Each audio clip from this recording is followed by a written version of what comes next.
Okay, finally here. What a morning. Not a single morning without some technical issues, and I will tell about those a bit later. But one thing to everyone watching, that I tried with the whole triple screen setup, and the simulator worked fine. But when I turned the streaming program on, I started getting serious issues with choppiness. Because obviously the triple screen setup, it stresses the graphic card quite much, and the streaming program uses the graphic card for the encoding and everything. So there was not enough resources for the stream when I had the triple screens. I will try to have this left screen, so I would at least have the left view, which obviously is a bit more critical for visual approaches and all that than the right screen. But if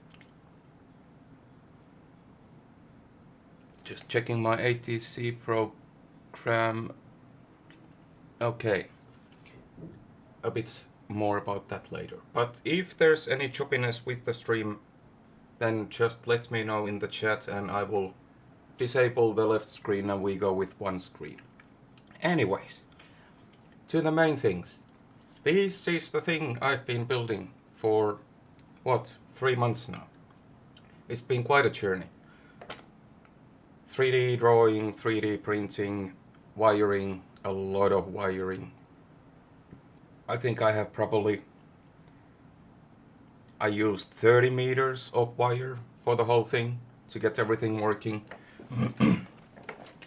And there's still a lot of updates coming because I want to make this main panel also a bit more visually appealing and visually realistic. Right now I just have the gauges there, and then I have added also some controls which I don't have on my actual physical controls yet, but there is fuel selector valves.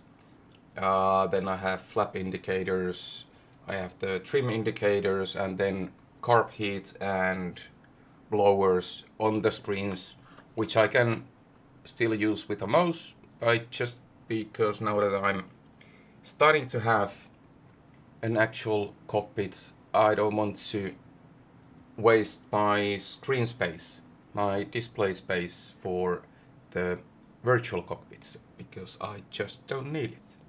Have a better view outside and all that. I have also installed, let me show you, a SayIntentions AI ATC. I'm not comfortable enough to start with a actual people ATC, but to be honest, the simulator ATC is very, very crappy. It doesn't make any sense to use it because it doesn't even have voice recognition or anything like that. So I will at least try to communicate with ATC. Let's see, at least get some clearances and things like that. Dealing with all these technical issues, I haven't had much time to look into ATC communication and all the in-flight frequency change and requests and all that, but let's see how it works. So I guess we should start with checklists. Let me get the checklist open. Cockpit preparation. VFR map we don't need. Oh, one thing of course, before we go to the checklists. Our planned flights. Let me double check this one.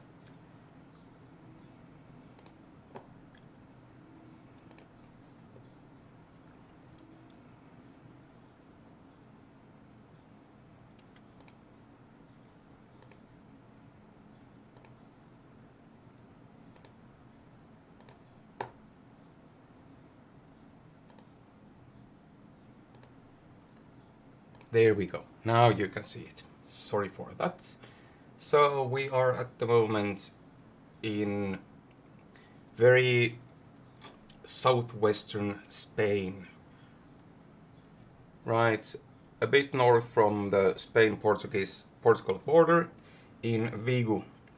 We are taking off from here and flying south to Porto. And then we will be following the coastline to south.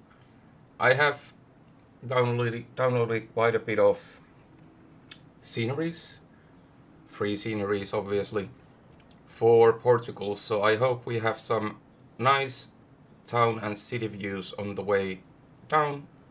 And then we are landing at Cascais. Depends, of course, which runway is active. Are we arriving from south or north? If we are arriving from south, then we will have a look at Cabo da Roca and all the Cascais region, but we will see that obviously later.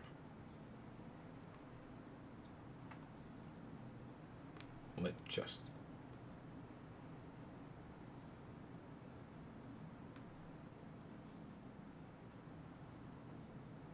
get us back where we are. There we go. So then let's go to our checklists. I will show you actually first the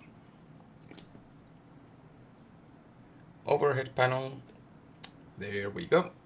So, battery, of course, ground power off, all switches off, all switches are off, radios are off, radios I have here, radios and transponder and ADF on the screen. Main ignition off, magnetos are off. Then flaps indicator I have here on my screens, they are up. Parking brake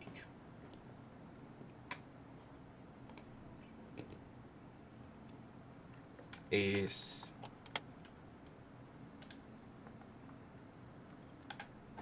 set. Tail wheel locked. Landing gear is down. Crossfeed is off. Then trims are neutral, neutral and neutral. I have them again here on my screen. Autopilot is off, obviously. Cowl flaps are closed and off. Hydraulic reservoir checked. Then hydraulic selector valve is on left engine.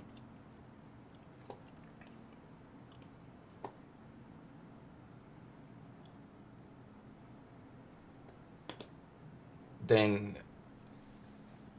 blowers are low behind there. Throttles are idle.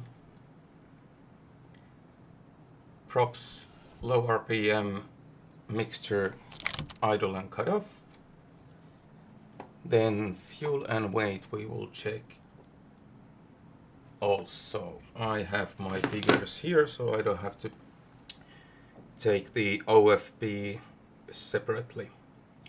So we are going for 200 gallons for main tanks, and then I will have 60 gallons for reserve. 205 gallons was calculated for our direct route, but because we are not flying directly, we'll take a bit of extra. Actually, wait, I have to anyways check from my OFP, so let's check how much was our weight for today.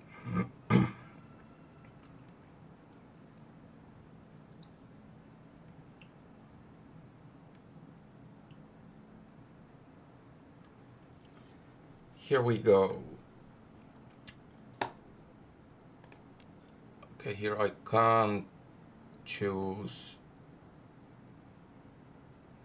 number of people, so let's then just adjust our takeoff weight, which for us is today 23,430. There we go, close enough. So 23,415 pounds takeoff weight. Then obviously we will need to do that again after I put the fuel and we readjust. But 200 gallons main tanks. Okay, 101, that's good enough. And then let's put 30 gallons and 30 gallons. And takeoff weight was 23,430.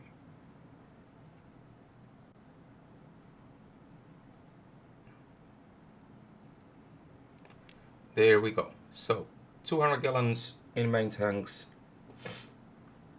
60 gallons for reserve. That is checked. Let me just double check the pounds. Do they match my calculations? Yeah, that's perfect. It's a bit annoying that Oh, good morning, spotting Lisbon skies, or good afternoon actually.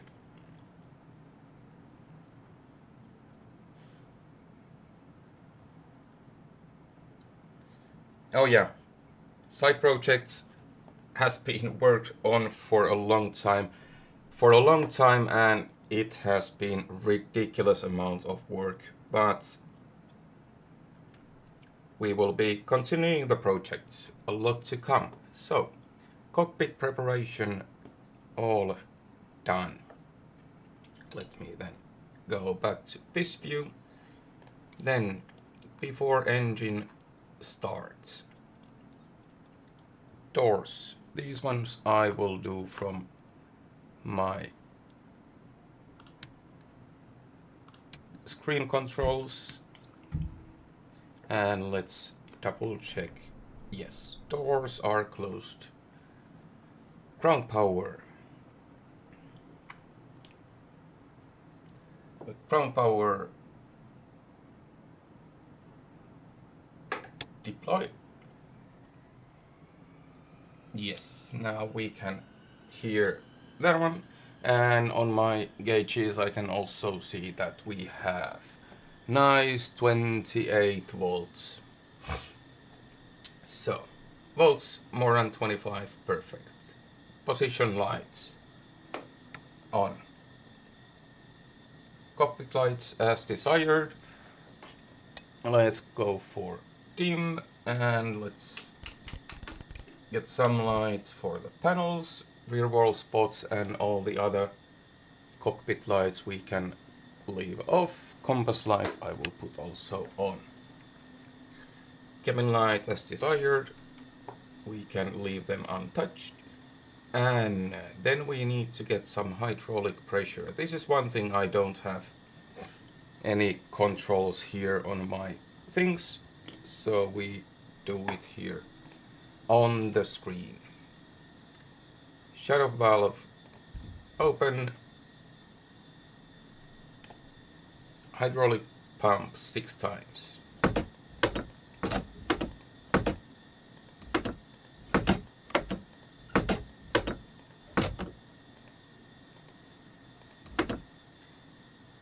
Then shut off valve closed. We have nice hydraulic pressure, and then we will put our cowl flaps into open position.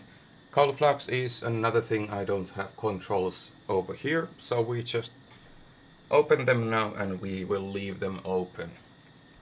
No need to close them since we are flying here in Portugal. Warm enough. Then fuel gauges. Let's check that one. This one. Oh, you actually have them on the stream screen. Perfect, because I have the controls here also. So we have around 30 gallons on the left reserve tank, left main tank 100 gallons, right main 100 gallons, and 30 gallons on the right auxiliary tank. Perfect. Blowers are still low. Props can go to high RPM. Throttles cracked open. Mixture auto reach. There we go. Carpets cold and locked. Then main ignition.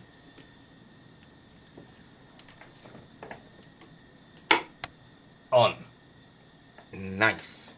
Oh, it's so satisfying using the physical things. It's so nice. Then we can go for engine start. So what I was telling about the ATC, I have the ATC. It supposedly have also co-pilot. I had a quick try yesterday in between all the technical problems, and unfortunately the co-pilot does not handle VFR things. It's only good for IFR, but let's see if the co-pilot can tell us is our right prop area clear or not.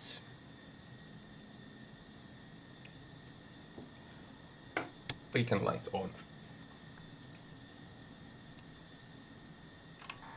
Amanda, can you check if the right prop area is clear?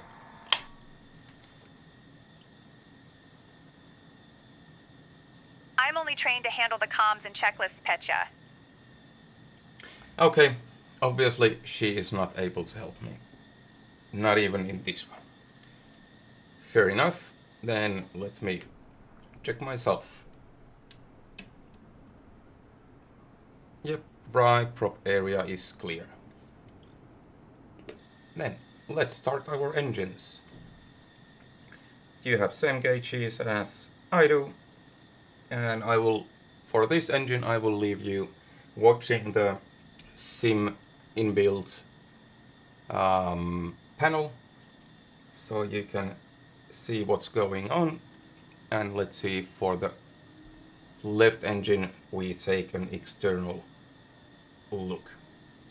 So beacon light is on. Fuel booster pumps on.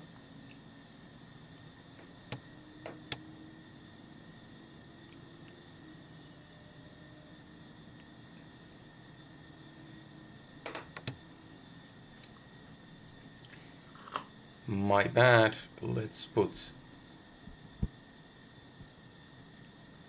our fuel selector valves, left main and right main. Let's try again. Okay, now we get fuel pressure for both engines, 15 psi, nice. It's been a while I've been flying anything. So it's a bit, let's say, re-practicing what I was supposed to do. Fuel pressure checked. Engine prop area clear. Oh yeah. I'm not used to having ATC, so I guess we have to do a few things before we go on with the engine startup. Since we do have ATC, let's put our avionics on, radios on, transponder standby, ADF is on. So, let's see if I can manage to get VFR clearance for us first.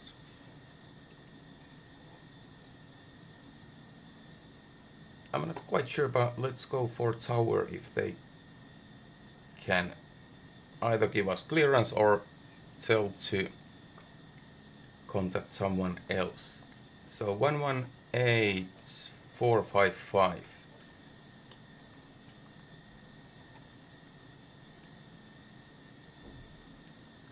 Four five zero 455 should be this one.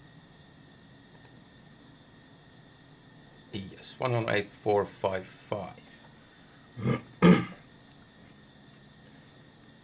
Okay, wish me luck. I haven't talked to ATC before.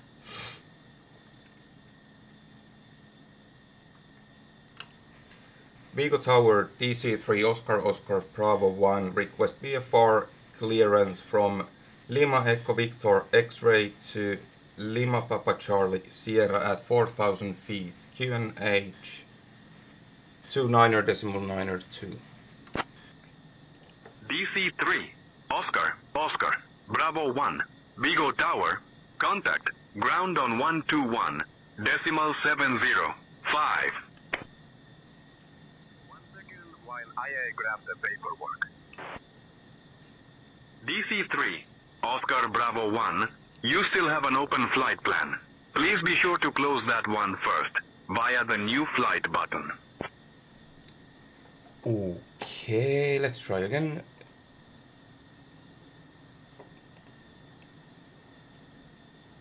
Pressing new flight.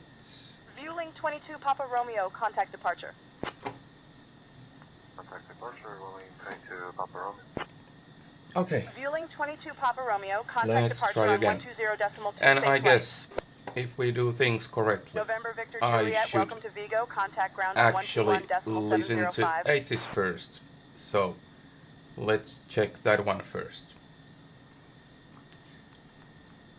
So 120.83.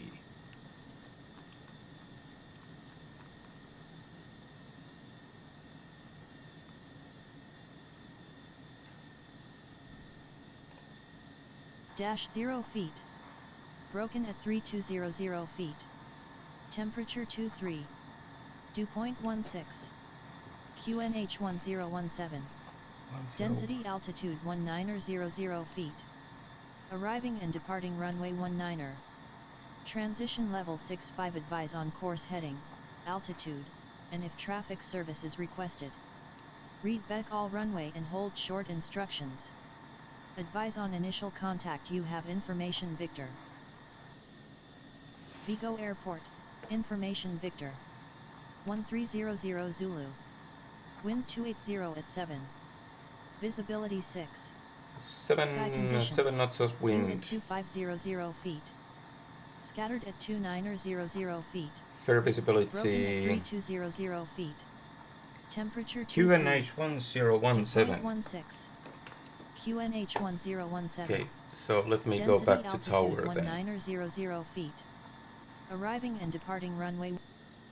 So now I actually have to check 1017 QNH. What is that in our American numbers?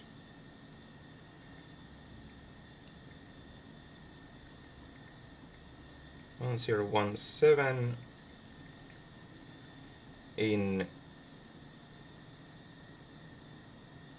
okay, 30.03. Let me adjust that one here on my panels.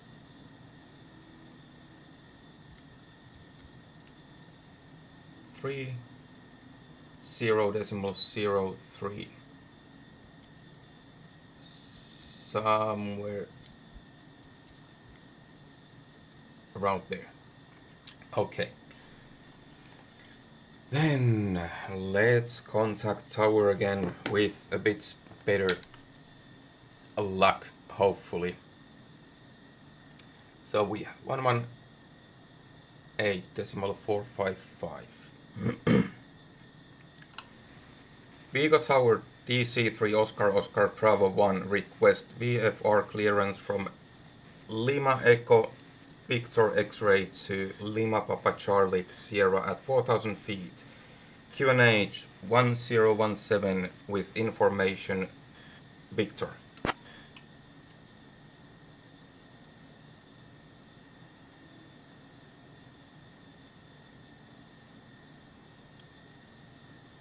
DC-3, Oscar Bravo 1, on departure. Maintain VFR at or below 4,000 feet. Departure on 120.2 squawk, 2125. Expect runway 19.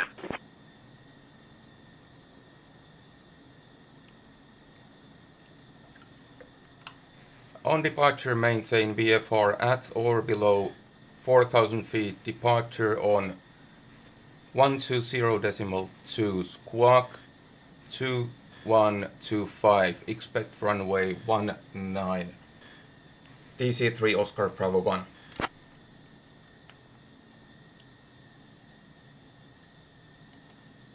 DC-3, Oscar Bravo 1, read back correct. Contact ground on 121.705. Okay, let me take the, just write down. Tower was 1202. 120.2. Ground 121.705. Squawk. Okay, that's something I need to learn to actually write down when they tell me. Luckily, I do have them written here at the moment, but obviously that's not very realistic. But it's my first time doing this, so squawk 2125, and it's on standby. Then I have my radio frequencies. Nice. How was that? First ATC contact.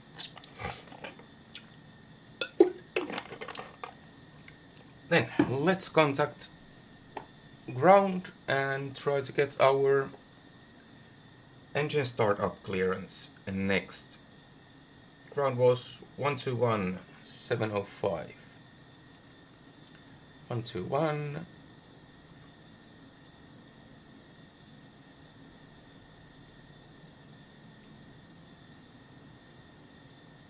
Seven 121.705.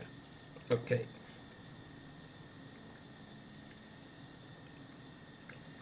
Yeah, this is actually based, Daniel, this is based on large language model AI, so it's crazy how much the whole AI thing has gone forward.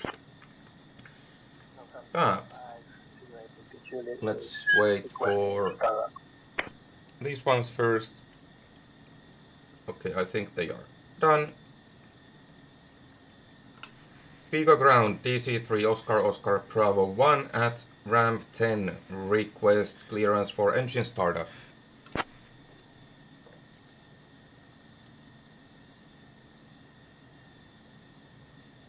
DC-3, Oscar Bravo 1, engine start approved. Engine start approved. DC-3 Oscar Bravo 1. Then let's start our engines finally. So, right engine first. Starter for 10 seconds, we can hear the flywheel speeding up, then mesh for 10 to 15 blades, then magneto both, and primer on. And actually I can't leave you in this view because I will need to see the props.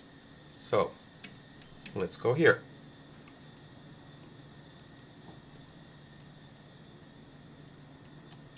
There we go. So first, Energizer.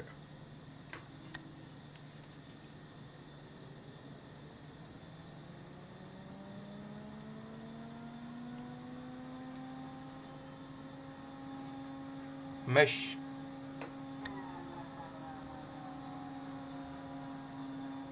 Four, 5, 6, 7, 8, 9, 10. Magnetos both and primer.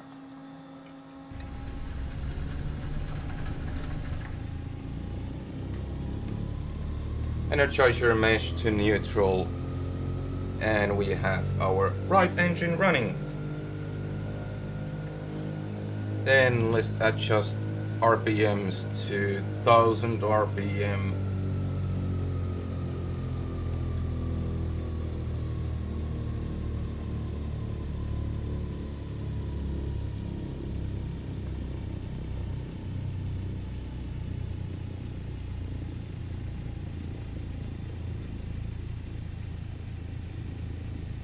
There we go. Then let's go outside for the left engine.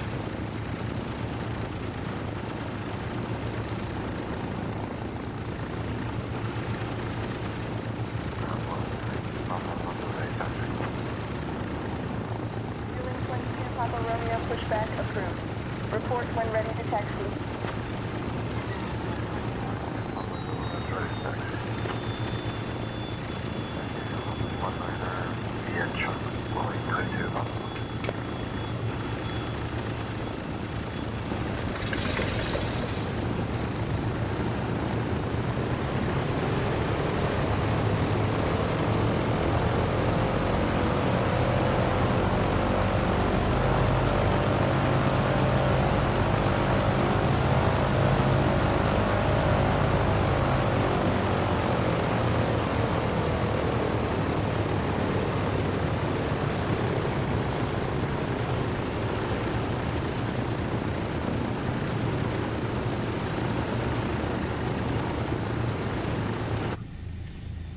Nice, we have both engines running. That was fun. It makes such a huge difference to have the physical switches, and I don't need to play around with the mouse so much. So 1000 RPM, close enough. Fuel booster pumps off. Fuel pressure 15 to 18 psi. Yes, we are just above 15 psi. Oil pressure around 40. No, oil pressure. Well, let's put it this way. It's over the red threshold, close to the green area, so I call that checked. Then starter, energizer, and mesh neutral. Primers are off. Then battery can go to ship. Ground power off. Generators. Do you have, let me check. Okay, you don't have the volt and amp meters. I have them here on the overhead panel. So left engine reset and on. Right engine reset and on, and we have nice 40 amps from both generators. Nice.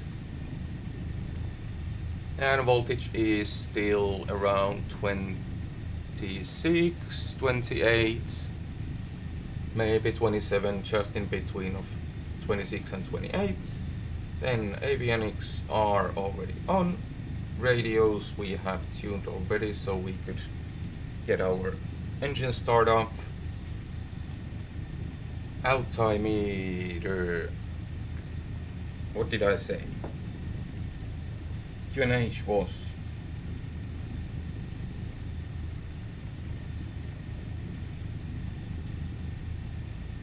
3003. That is set. Then gyro unengaged. We have wing indicator.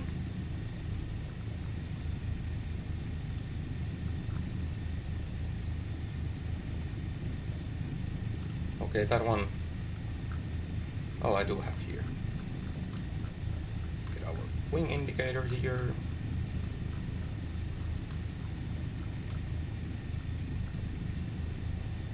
Then what else? Mixture can go to auto lean.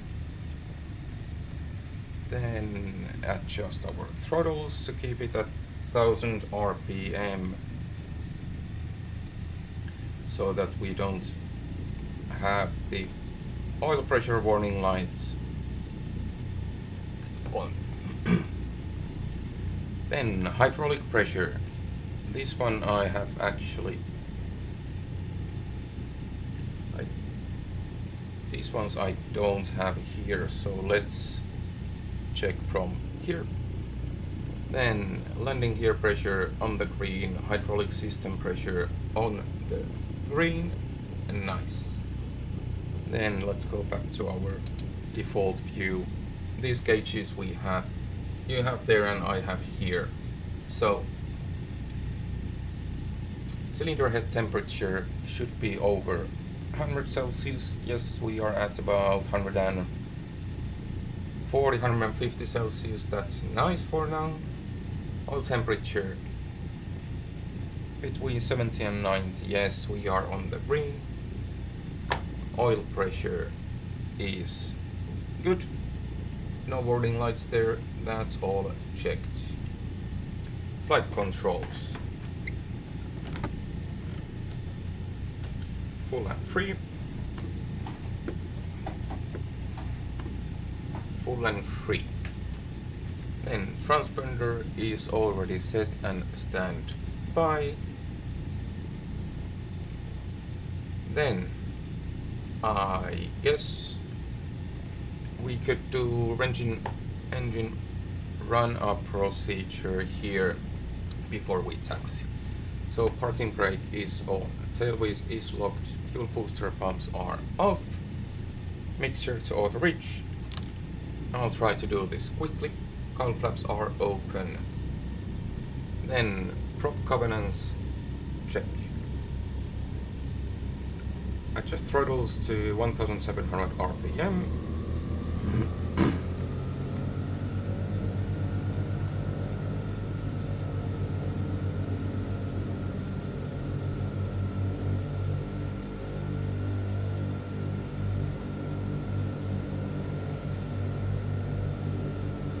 Okay, that's close enough.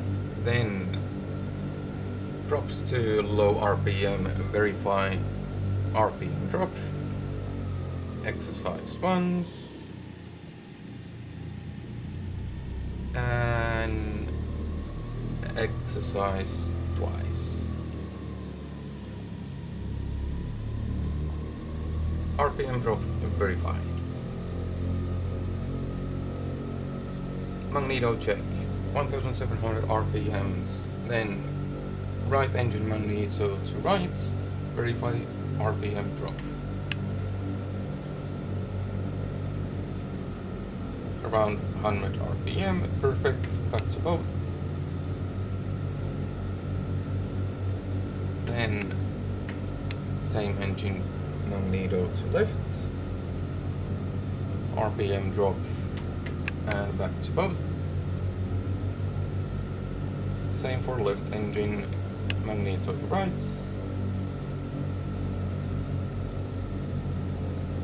Around 100 RPM drop, perfect. Back to both. And left engine magneto to left. Again around 100 RPM drop, perfect. Magneto check complete. Blower check. 1700 RPM, set blowers to high, verify around 30 inches mercury. Let's see, right engine first.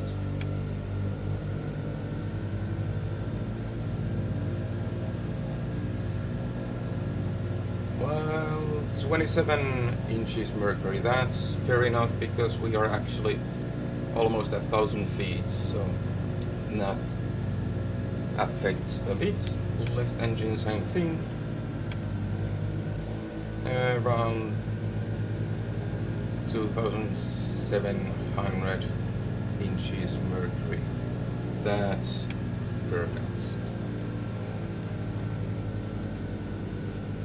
Feathering. Field barometric pressure, which is around 30 inches mercury.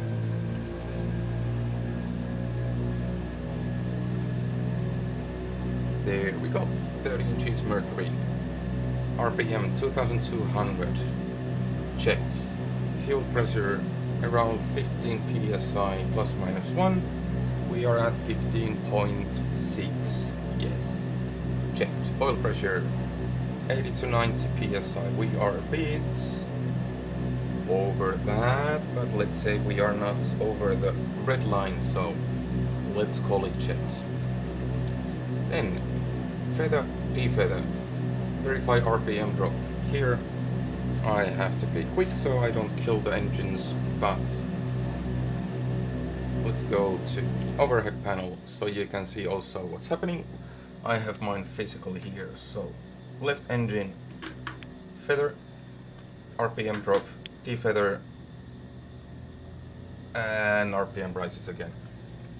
That was a nervous moment. Do this actually work both ways? Right engine,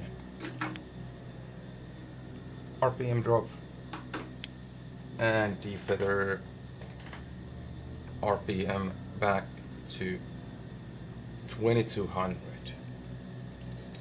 Nice.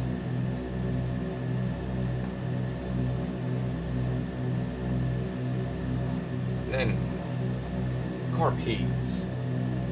Carb heat to hot, verify RPM drop again. First unload, and right engine to hot.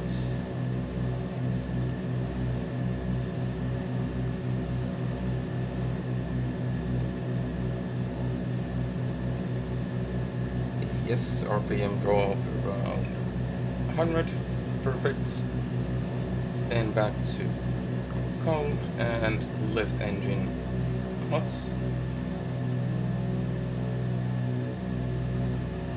And slight RPM drop back to cold and locked.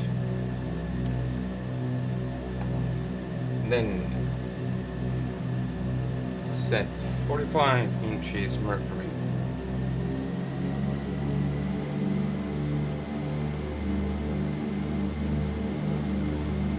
There we go. And verify 2700 RPM. Well, 2600. Let's say it's close enough. Then let's get back down to 1000 RPM. Or closer to idle, 600, 700. I need to be a bit careful so I don't stall the engines here.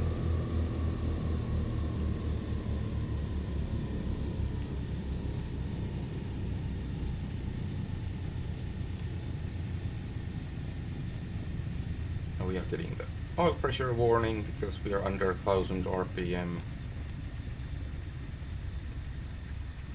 And we are close to 600, 700 RPM. Perfect. Then back to 1000 RPM.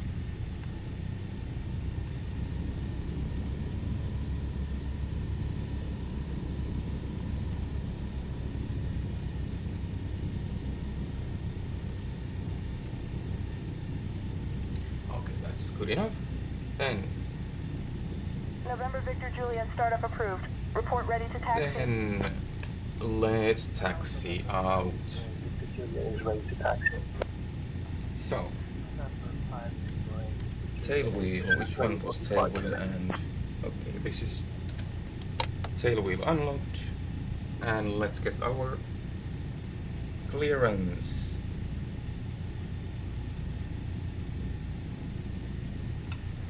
Vigo ground, DC-3 Oscar Bravo 1 at ramp 10, request taxi for active runway.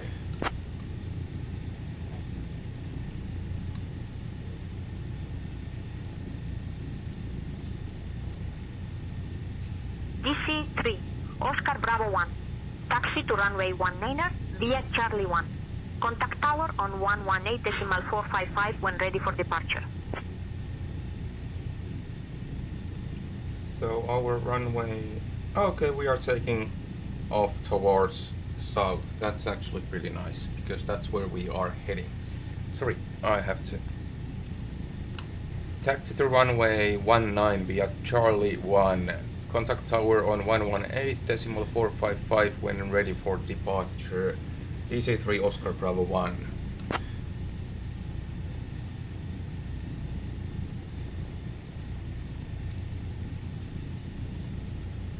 Okay, I guess we are ready to taxi then. Oh god, it's been ages since I flew this one last time. Let's see how this goes.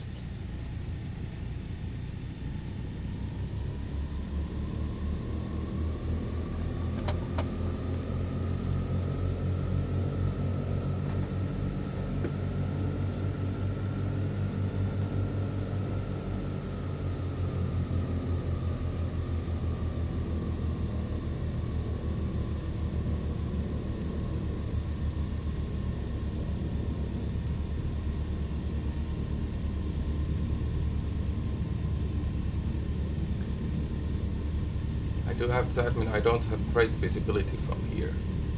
Wait a second. Where is our taxiway? Oh, we don't actually have a proper taxiway here. So I just have to taxi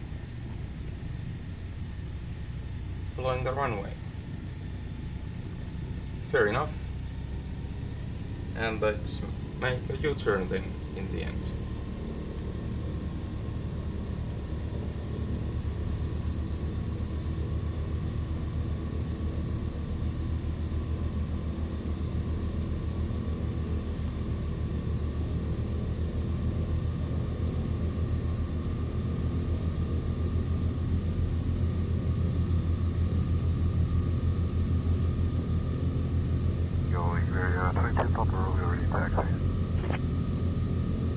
Iberia 22 Papa Romeo, you were not cleared to taxi. Please hold position and advise when ready to taxi. We're notifying we're ready to taxi. Iberia 22 Papa Romeo. Iberia 22 Papa Romeo, ready for push and start.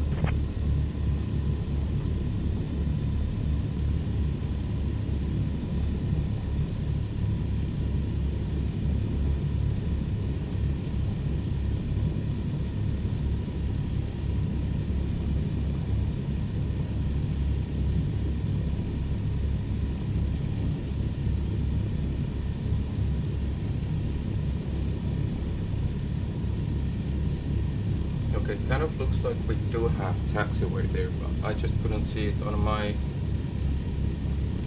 map at all, so I got a bit confused, but anyways, we are here. Let's make a U-turn then.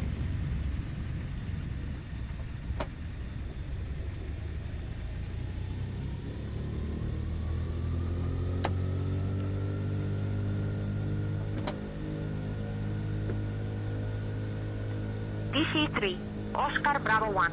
Contact tower on 118.455. Have a good afternoon.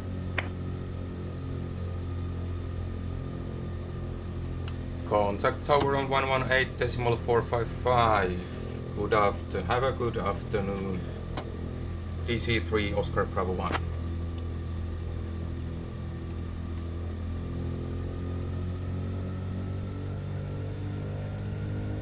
I kind of understand why radio communication and pilot flying is separated. Makes a lot of sense now.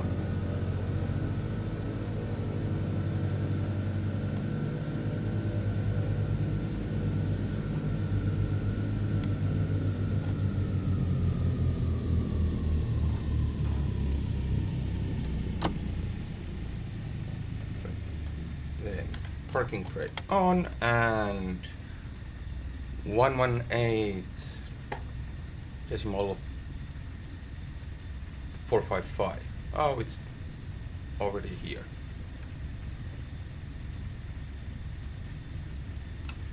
Vigo Tower DC-3 Oscar Bravo 1 ready for takeoff.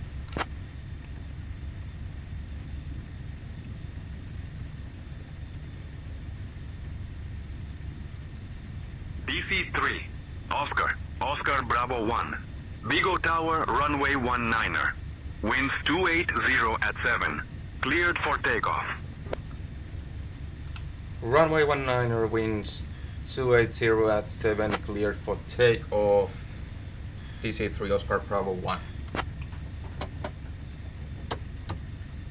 DC-3, Oscar Bravo 1. Runway 19er. Cleared for takeoff. Winds are 280 at 9er knots. Please confirm clearance correctly.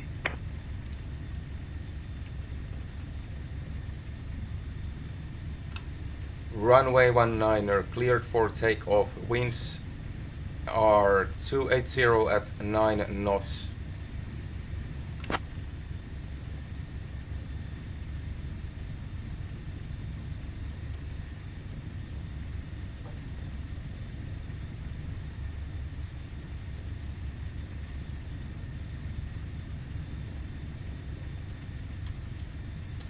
So, tail wheel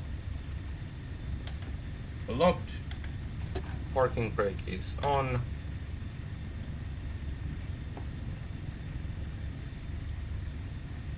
then our ortho POR station is 114.1.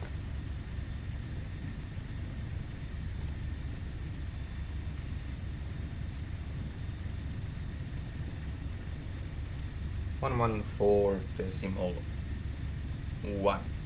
Perfect. Then I suppose we are soon ready for takeoff. Pitot heat on. De-icers no need. Anti-icing no. Fuel booster ups. On flaps we go for quarter flaps. Trims, neutral, props, high RPM, mixture, auto reach, blowers, low, carb heat, cold and locked. Gull flaps are open, landing lights on, transponder on, altitude and clearance we have, then take off. Tail wheel is locked. We'll go for full power. We rotate around 90 miles, 95, landing gear up, 112 miles, flaps up at 120 miles an hour. We go for climb power, which is 35 inches mercury and 2350 RPM.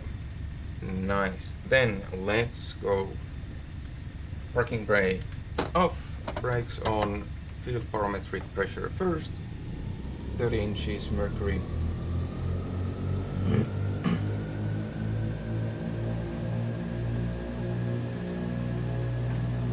brakes off, and full power.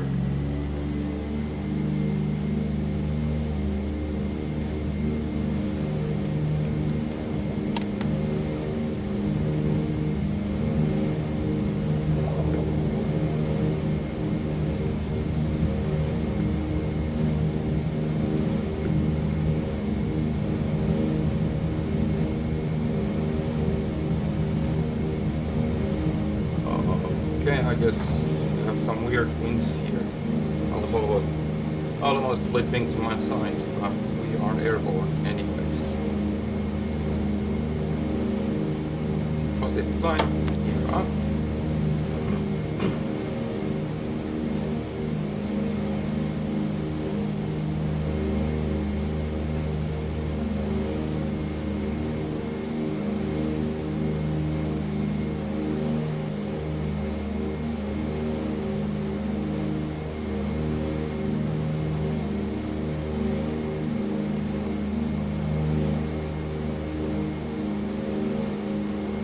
And 12 miles an hour, flaps up. We have a lot more winds here than I was expecting. Yeah. Then 120 miles an hour we go for climb power, 35 inches mercury. And through so 2,350 RPM.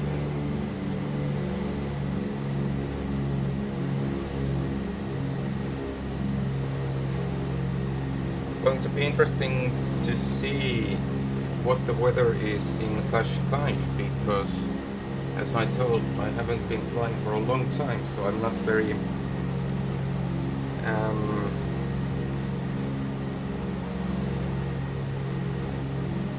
how should I say, sure about the landing, but I guess we'll see.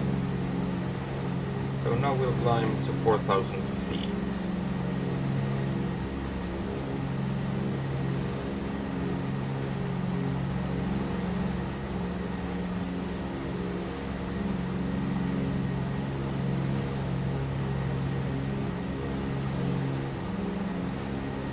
Check if I could trim, curve it.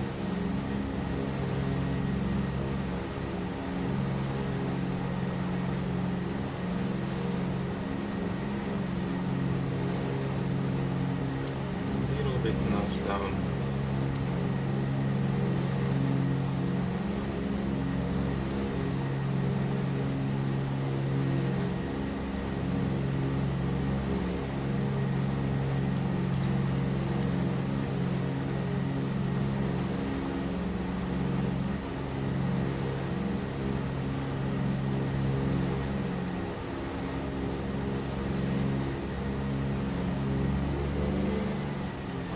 That.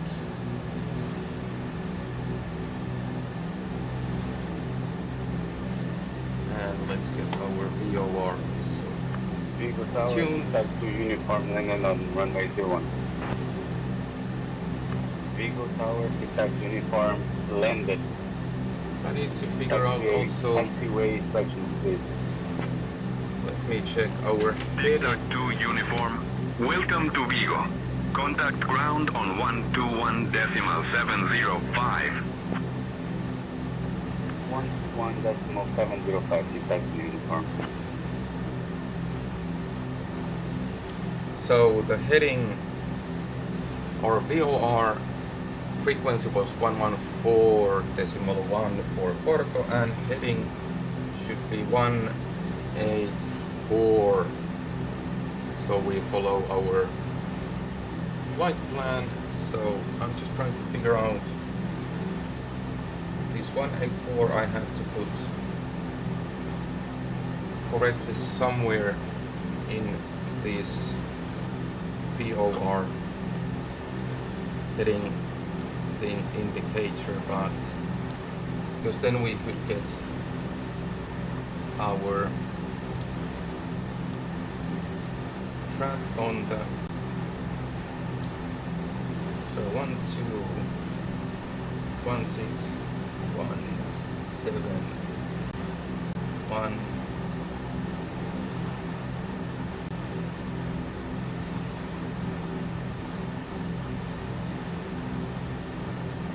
let's climb first and check the headings then after that. One thing at a time.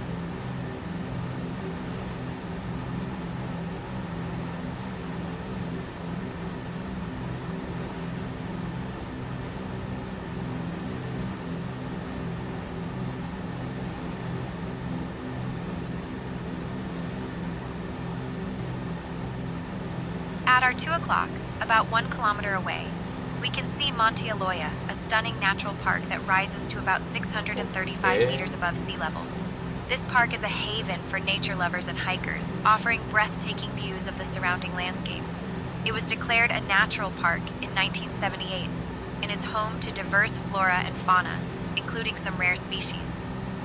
Legend has it that the mountain was once the site of ancient rituals, and you can still find remnants of old stone structures that hint at its historical significance.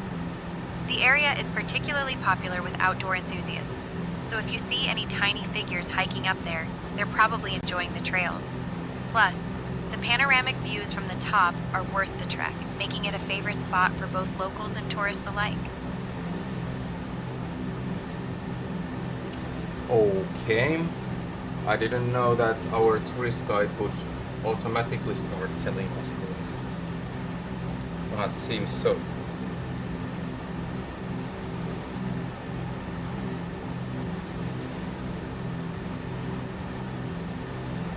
Yeah, I thought the tour guide would only tell us things when I request them, but seems like she's proactive. Anyways, hydraulic selector valve to gyro pilot, so I can get our gyro work for us for a second. And I can figure out the VOR things. Just get the page correct here.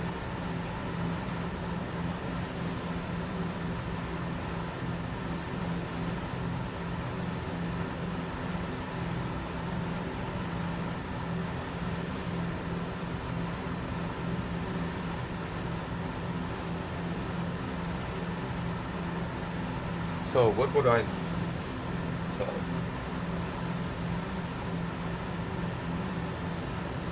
Daniel, how is the stream? Is it smooth or is it choppy? D3, Oscar Bravo 1. Contact Santiago departure on 120.2.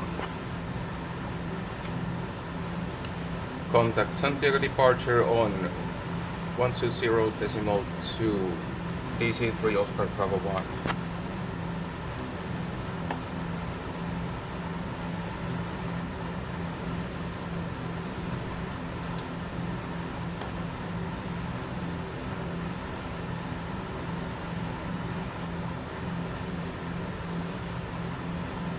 Okay, good.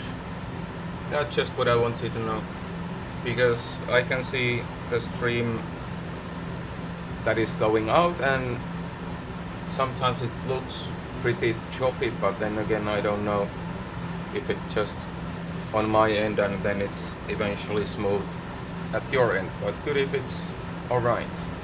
I will of course check the stream also myself afterwards, but 120.2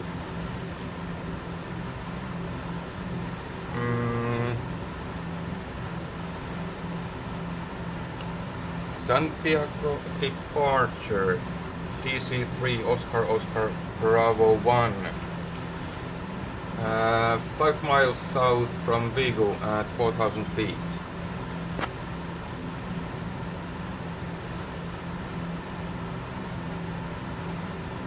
DC-3 Oscar Bravo 1, Santiago departure radar contact. Okay, radar contacts. I guess I did something correct then.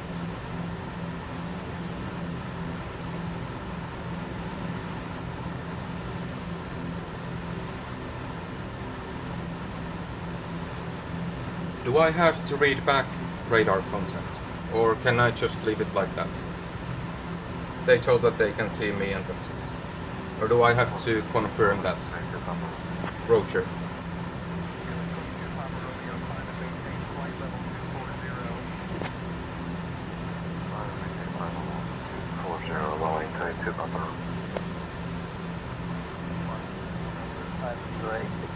Anyways, 184 was the heading I was telling about. So 1516 7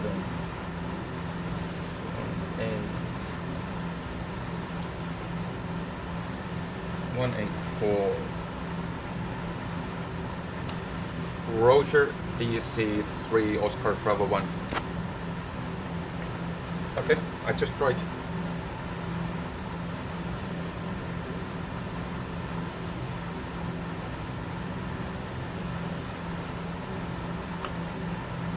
Let's turn left a bit.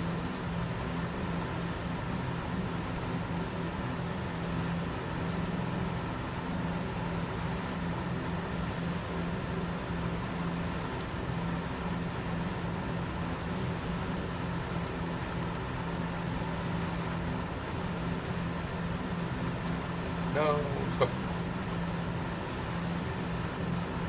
Let's get the heading before we engage autopilots.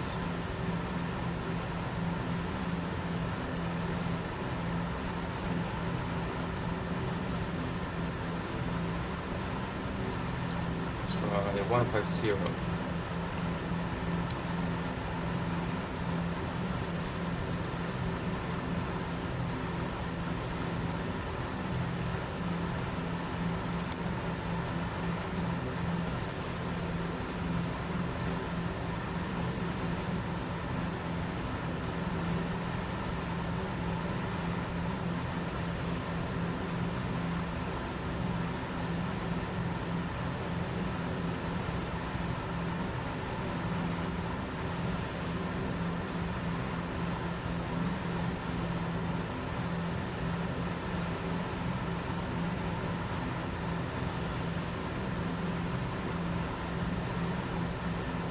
More,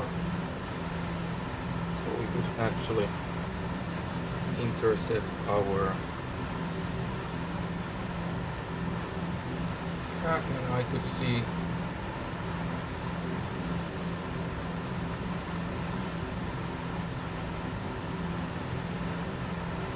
the VOR track indicator.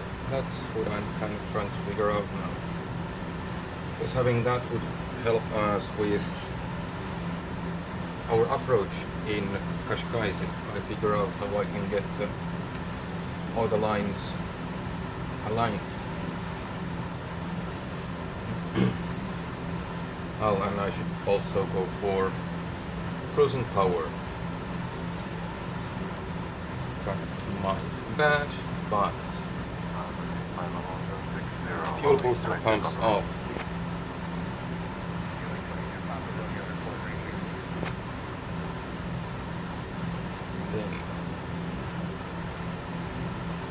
Lowers are low. Mixture autoline. At our 3 o'clock, about 4 kilometers away, we can see the beautiful beaches of Viana do Castelo.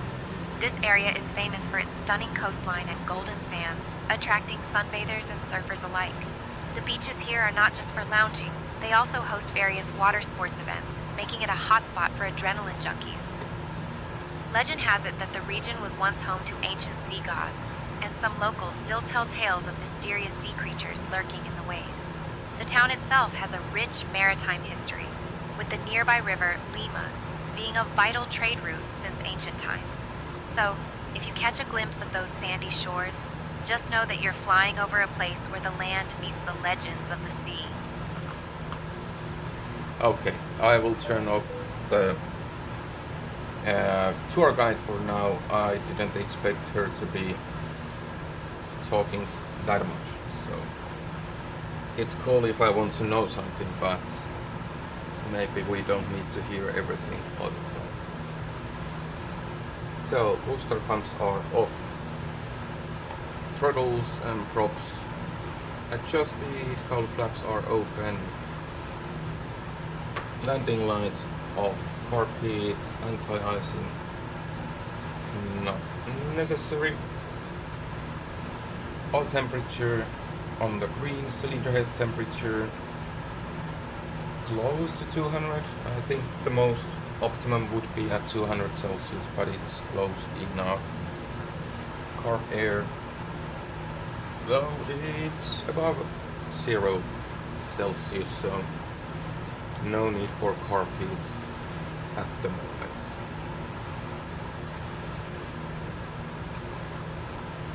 I'm actually pretty happy that we took a bit of extra fuel, because we burned quite a bit of fuel there when I forgot to go for cruise power and lean the engines. So we've been flying quite a long time with rich mixture and kind of wasting fuel. But now I'm watching, you can see the VOR track indicator is the gauges on the bottom line. It's the fourth one, and I'm trying to align the VOR track indicator so that we are heading first of all towards our VOR station, which you can see on the most bottom left gauge, and then also the bottom fourth from left, so that we would actually be heading towards the VOR station on the track we are supposed to be on. That's what I'm trying to achieve here. But it looks like, if I compare everything to my map, let me show you.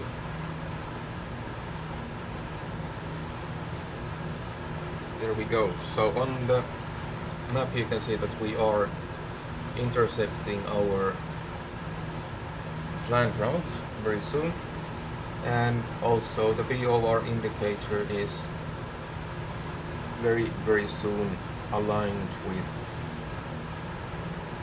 the center line. So I think I figured it out correctly.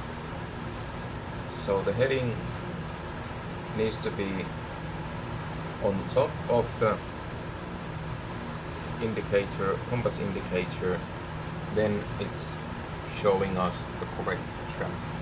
Now let's start turning to 184.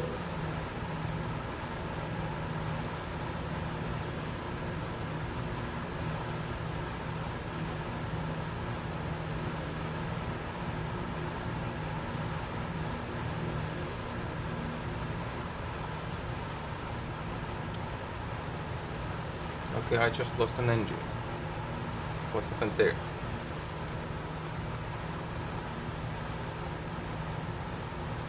Is this now? Let me check from here. Yep. Lost an engine. Okay. Fuel booster pumps on.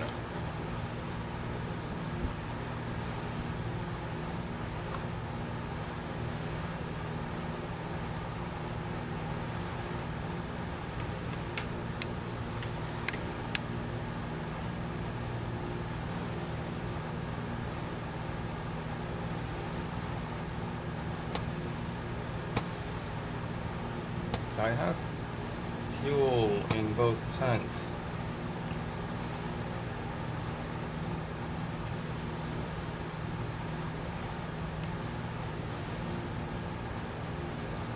So it's our right engine, I suppose.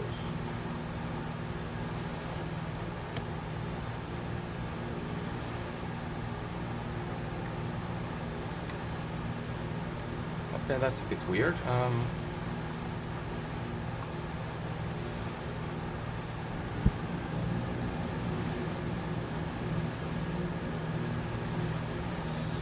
So looks like our. Let me try again. If I go back to right main tank. Okay. there's no fuel supply from our right main tank. That's a bit of a problem. That's half of our fuel.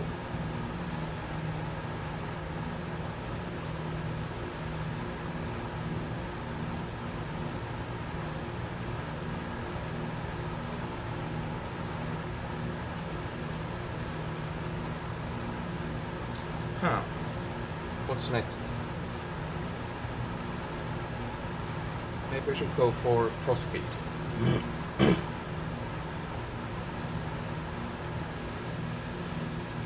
So, let's try crossfeed on.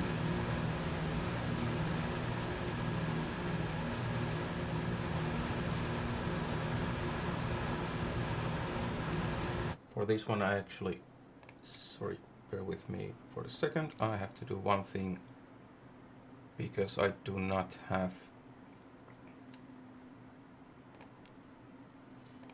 these ones anywhere. So let's try again.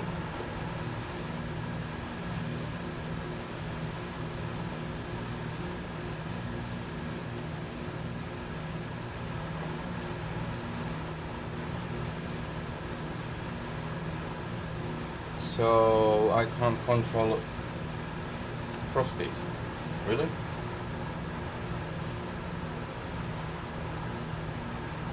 Huh. Interesting. So, what next?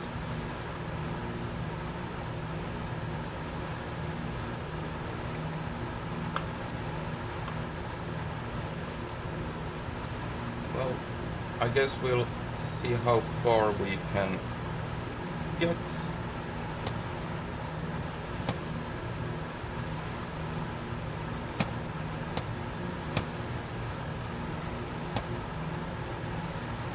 We do have 80 gallons on the left main tank.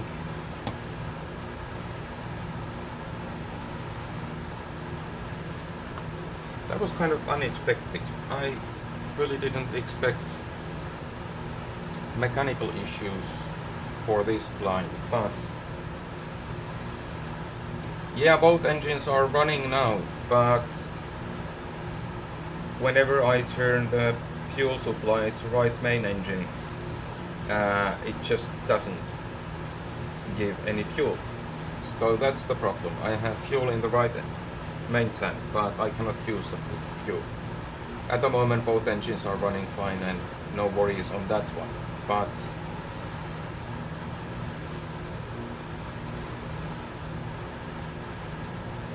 kind of a problem.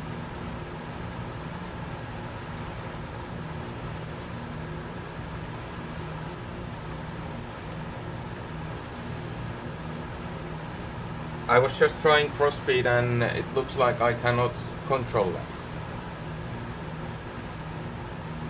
I can show you. If I go here, we have the crossfeed, but there's nothing I can do to it.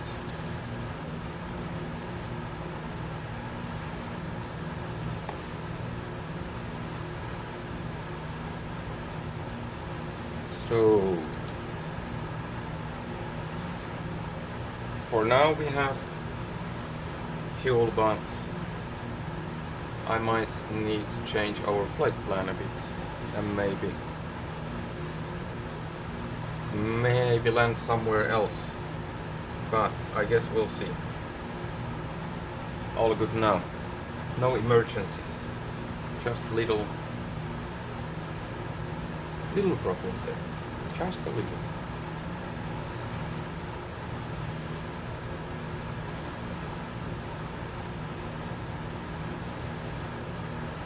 We are just above Porto Airport. Porto on our right side.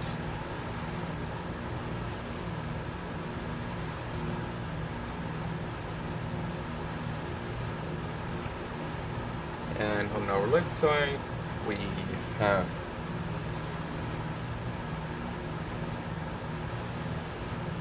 soon Valley.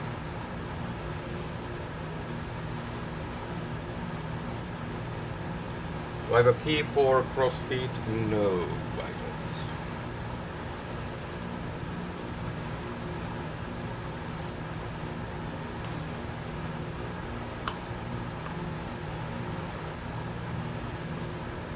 don't. Let's see what happens to left engine if I put it to right main tank. Okay, that's kind of interesting. When I put left engine fuel supply to right main tank, it works. But right main tank doesn't work with right engine. But I suppose now we can actually utilize the fuel anyways, so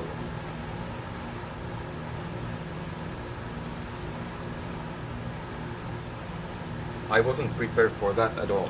This was supposed to be a smooth flight.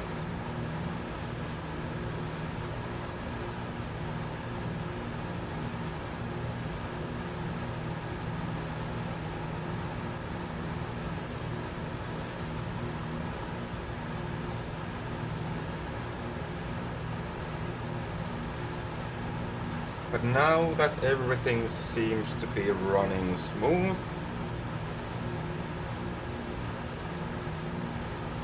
nothing to be worried about right now, I think I will take a little sushi break and be back in a minute.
Okay, so it looks like everything is stabilized for now, so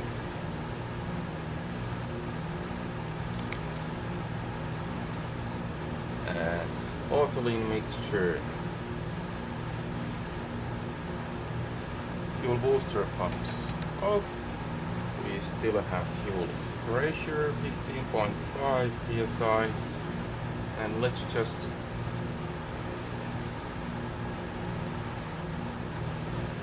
actually let me check how far are we from Vigo Forge and whatever we have in front of us. So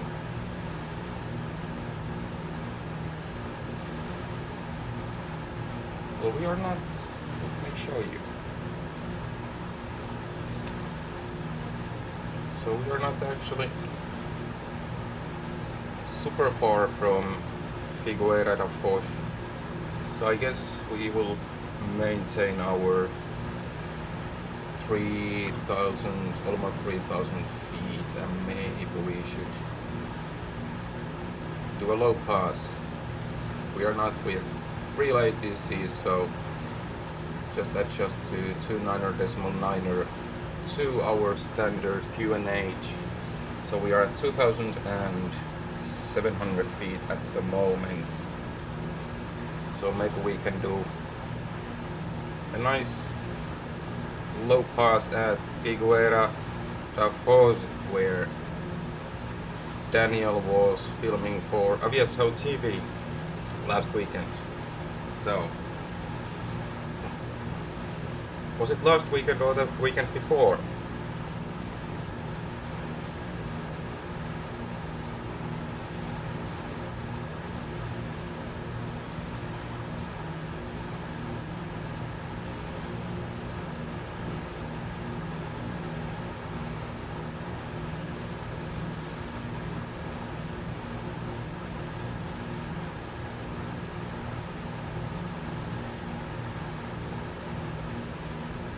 Let's get rid of the autopilot. I think we can trim down a bit. We are not with real people ATC, so let's hope they don't start blaming us. The AI ATC doesn't blame us for a low pass. Would it be cool to do a low pass at Figueira da Foz?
Our fuel situation, also keeping eye on that. So we have 80, 90 gallons on the in the main tanks. I don't know where our right auxiliary tank fuel disappeared. We haven't, as far as I know, we haven't even been using that, but somewhere we lost our fuel, but I think that should be still enough for us to get to Cascais. Let's close the checklist, we don't need that at the moment.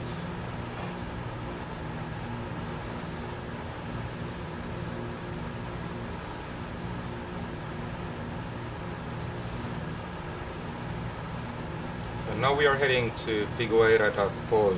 Then we have another waypoint marker at Peniche.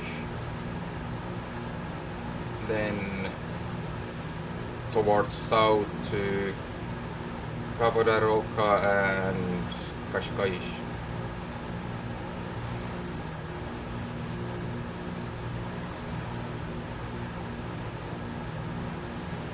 We're 2,000 feet.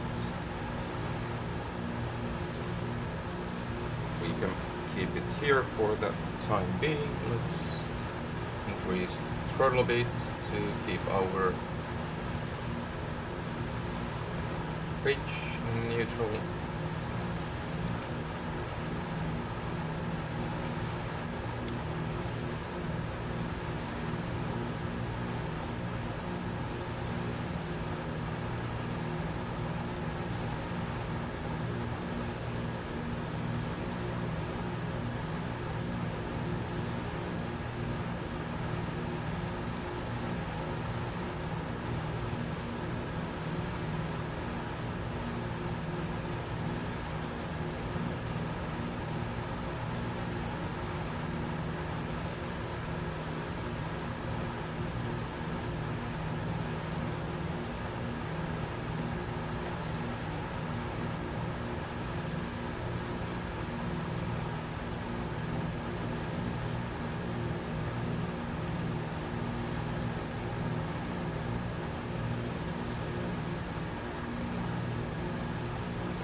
Oh, we have a lighthouse on the left.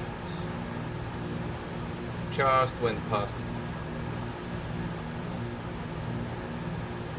It's probably one of the sceneries I bought, or landmarks.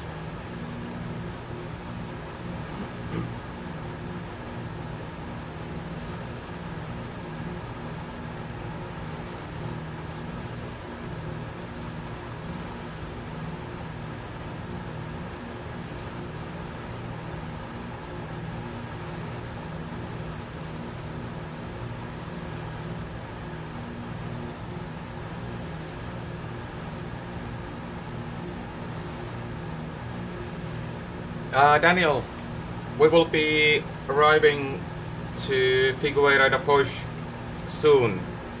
I will show you the map here. So Figueira da Foz is the next waypoint we are going to.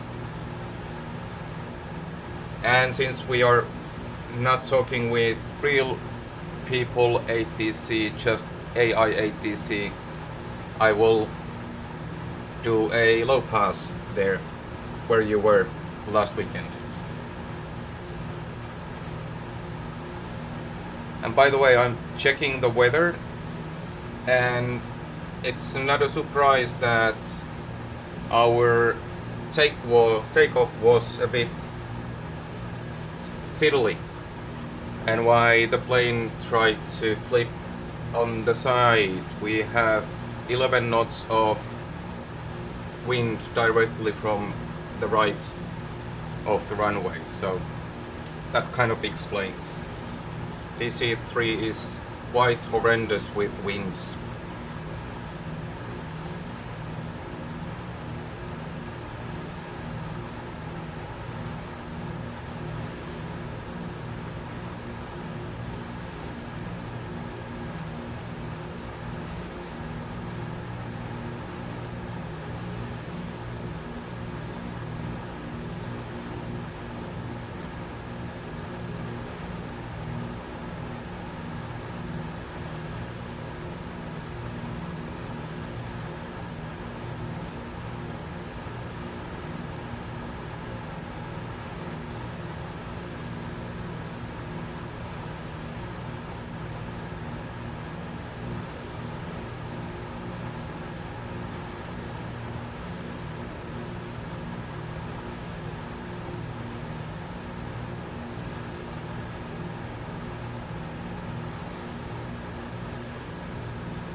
And while we are here cruising and slowly descending to Vigo area, of course, I could also tune in our Cascais VOR. We don't have any other VOR stations on the way, so at least that one is ready for our arrival and approach. So 114.3.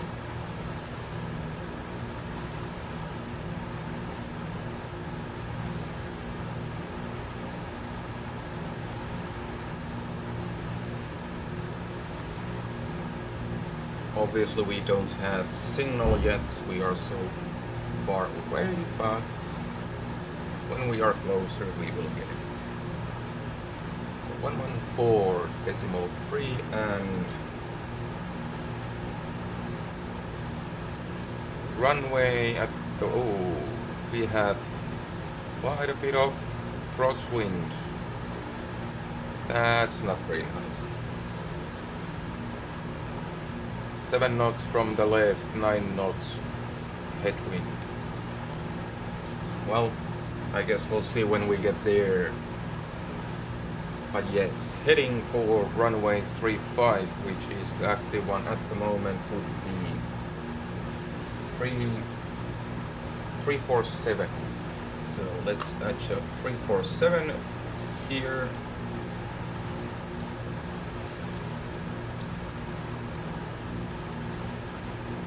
3, 3, 4, 3, 5, 3,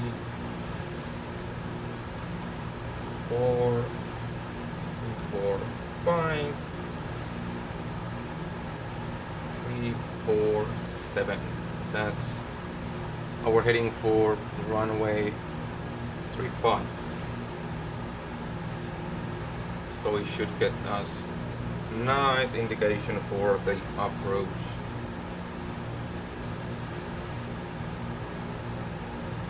Let's descend a bit more.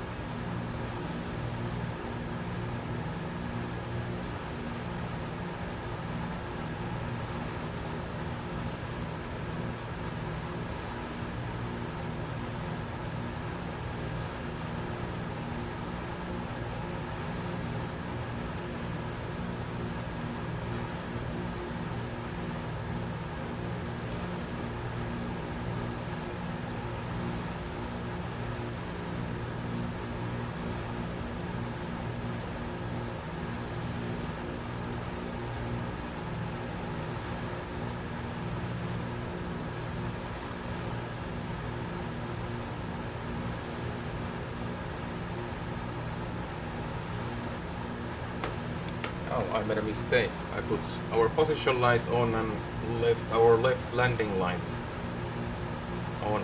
Now it's correct. Position lights on and landing lights both off.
So we are now at 1000 feet, which is still okay. Let's see if our AI ATC starts complaining us when we descend below 1000.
So today we are flying with a plain white livery without any logos, just a test flight.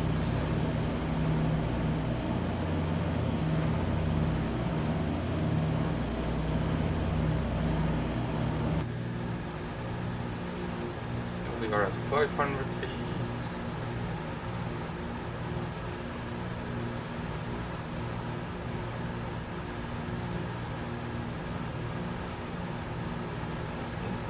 Power.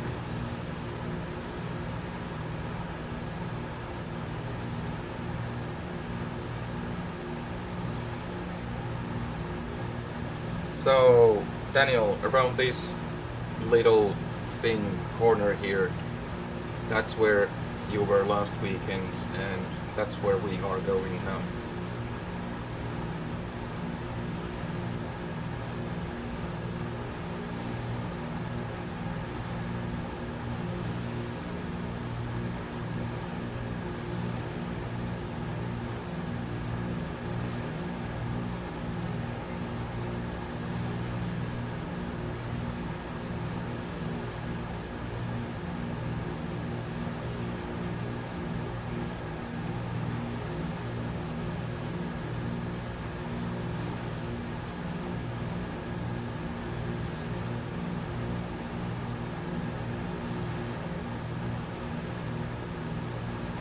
What are these things in the ocean?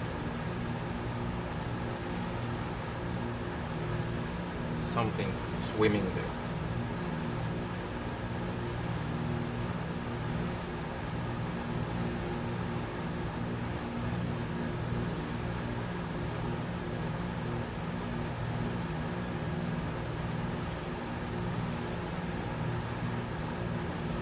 We are at 300 feet. Our AI ATC didn't say anything about our low flight level, so good.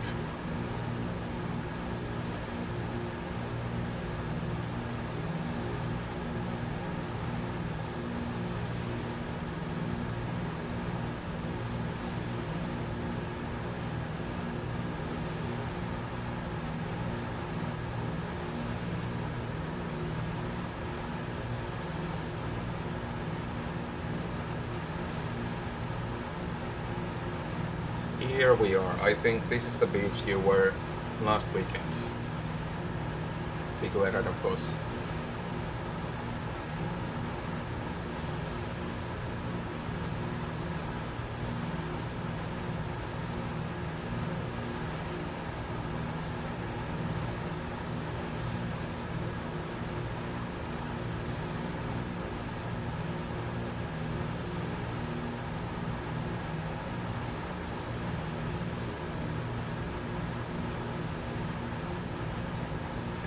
From my left window.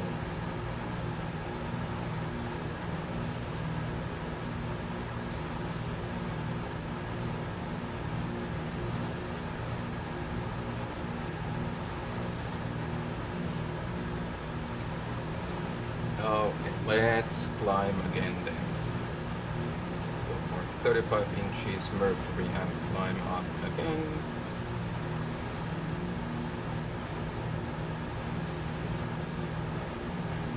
Actually, I think we will stay at 1,000 feet anyways, because we might have more to see soonish.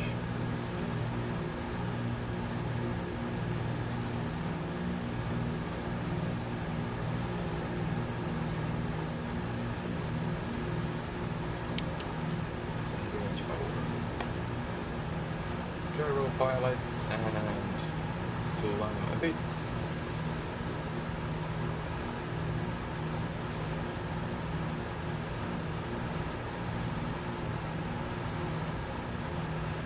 DC-3 Oscar Bravo 1, contact Montreal departure on 122.035. Let me climb to 1,000 feet before I contact anyone.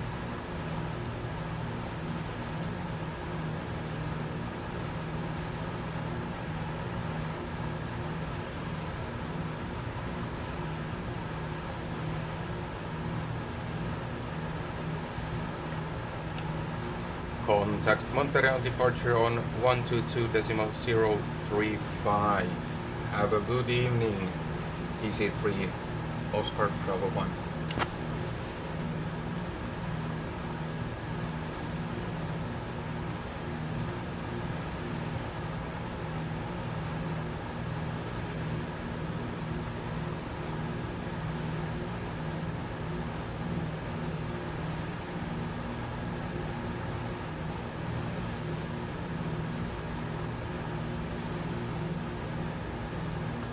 So, what was it? 122.035.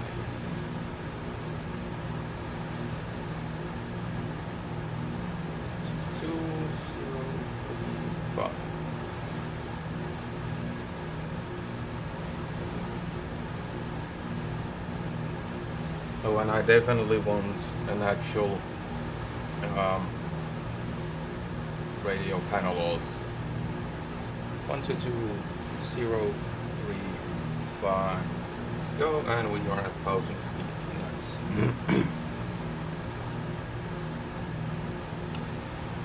Montreal departure, DC-3 Oscar Bravo 1, 1 mile south from Figueira da Foz at 1,000 feet.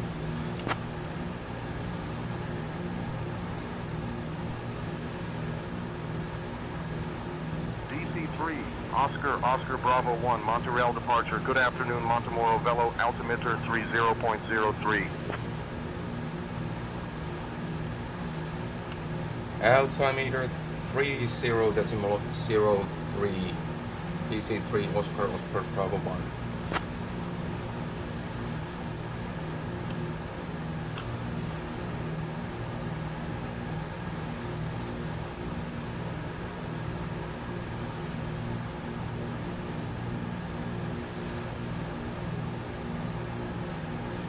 Oh, it's windy here.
Montreal departure, Portugal 1, climbing to flight level 260.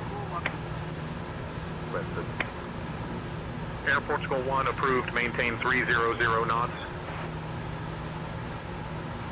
Montreal departure, Air Portugal 1, climbing to flight level 260 as instructed by ATC.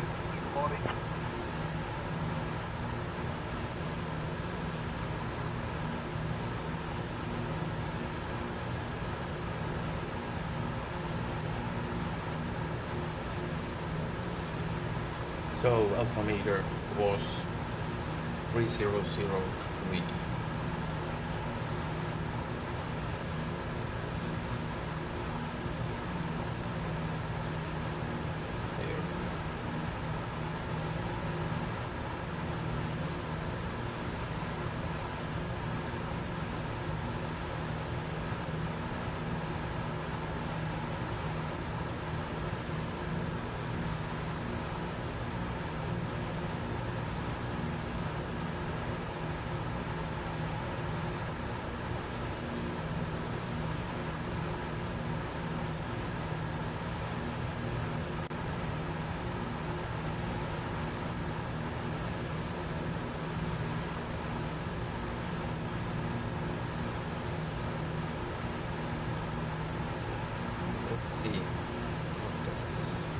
Indicate for us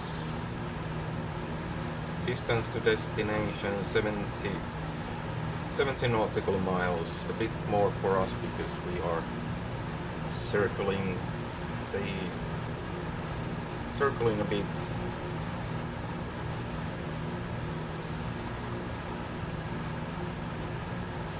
Ground speed 150 knots.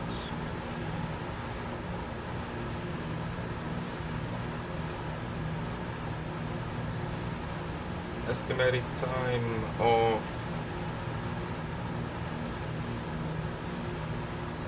estimated flight time we have left is about half an hour, 30 minutes.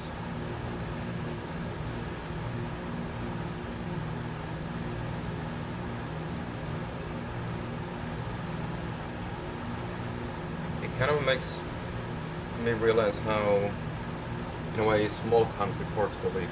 Well, I'm from Finland, so I know what is a small country, but we took off from north of Portugal, from Spain, and we fly pretty much halfway of Portugal with DC-3, which is not a fast plane by any means, and still it's 1.5 hour flights only. Kind of interesting. Taking into account how big of a paddle it was to get from west coast to east coast in USA when I did the cross-continent flight series.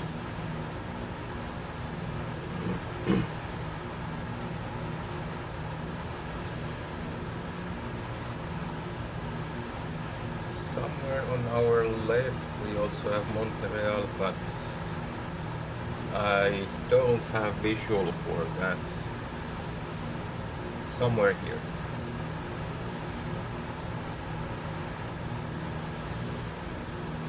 But didn't have visual for that.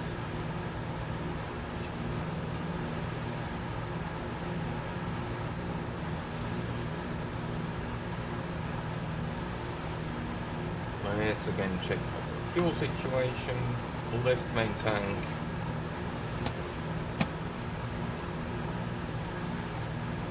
$75 gallons, right main tank 55 gallons. Okay, interesting.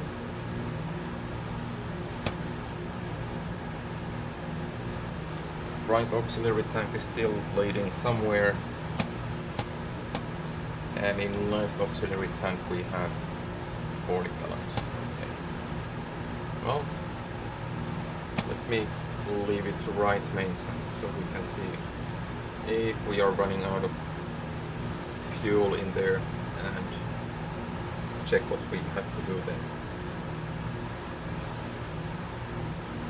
But we have only 26 minutes left, so shouldn't be a problem with the fuel.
Let me check. Do we have our radio channels? Alpine 62 November Alpha, contact Lisbon info on 130.905. Switching to Lisbon info on 130.905 to Alpine 62 November Alpha.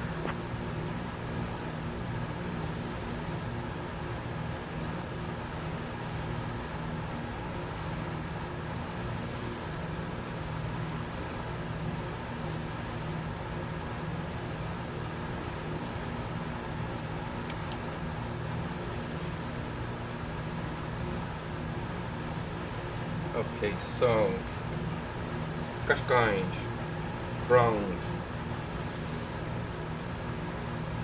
121.830, tower 120.305 or 119.905.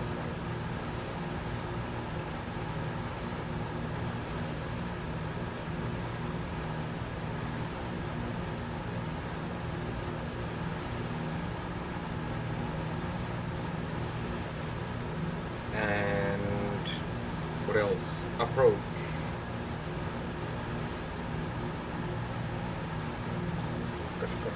Approach should be one. No, approach control is actually Lisbon approach.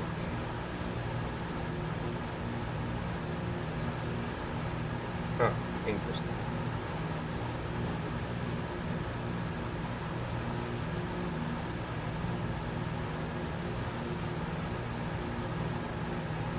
Let's see. First time doing anything with ATCs. Not quite sure what I should do.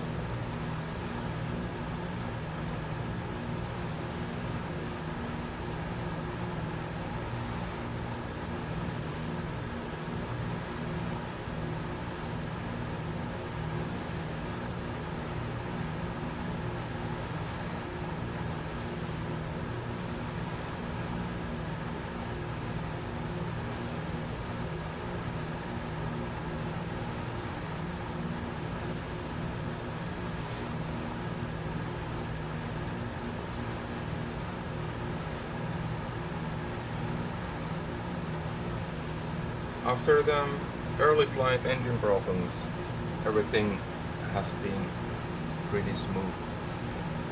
That was a bit unexpected, but at least now everything seems fine.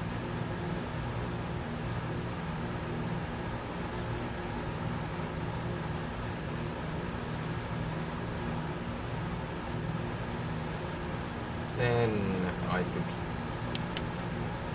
send a bit again. I'm coming to finish.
Sarah, can you tell us about Peniche in Portugal?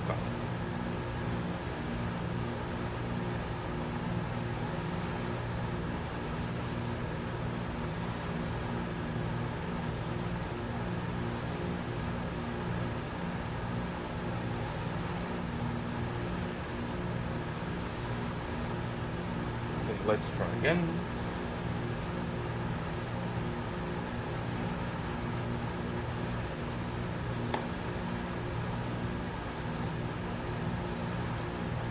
Sarah, can you tell us about Peniche in Portugal, the town?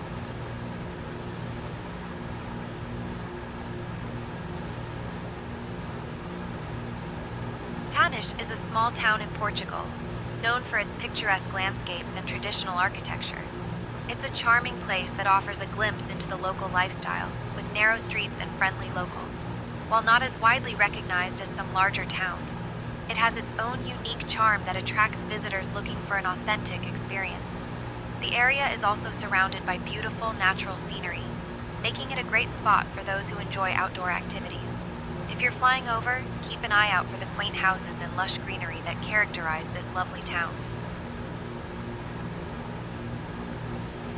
Okay, I have a feeling we are not talking about the same town. Well, fair enough. Thank you. I wouldn't exactly call this lush greenery when it's literally an island. Fully built island. But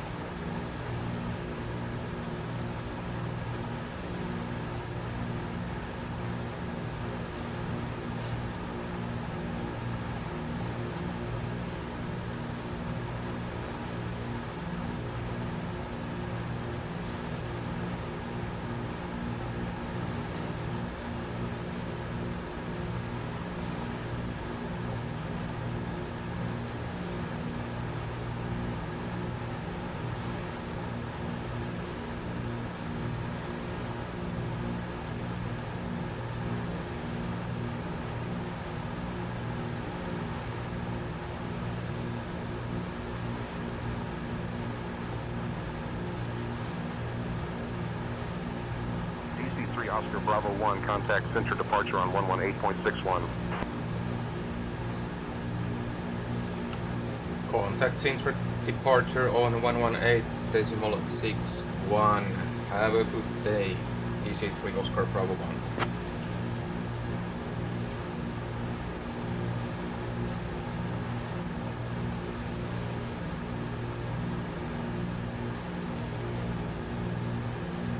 We'll contact soon.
We have a lighthouse.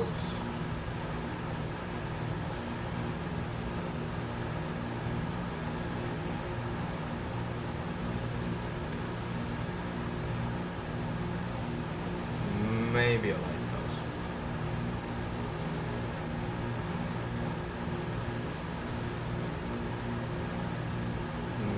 No, I don't think so. Okay, not a very good scenery, I would say. Let's climb again.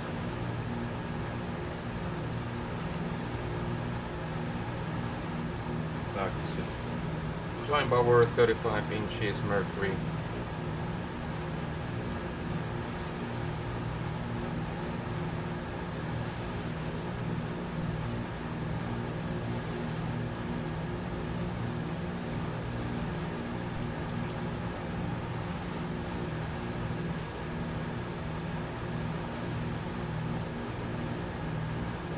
Oh, and what was the radio? 11861. 118.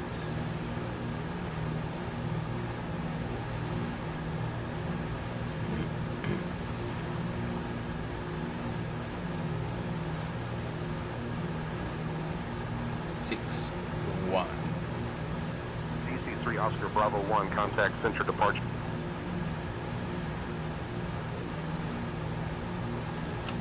Sintra departure, DC-3 Oscar Bravo 1, 1 mile south from Peniche at 1,000 feet.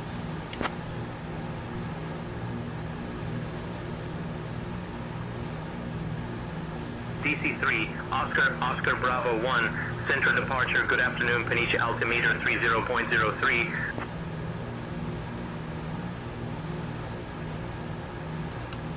Peniche altimeter 30.03, DC-3 Oscar Bravo 1.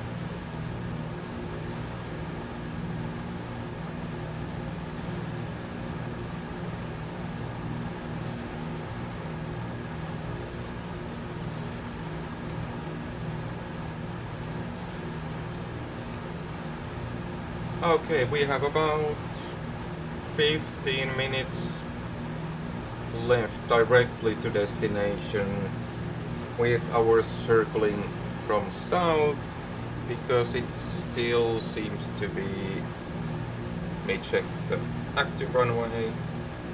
Yeah, we are still landing at runway 35, so we are circling from south. So probably 20-25 minutes until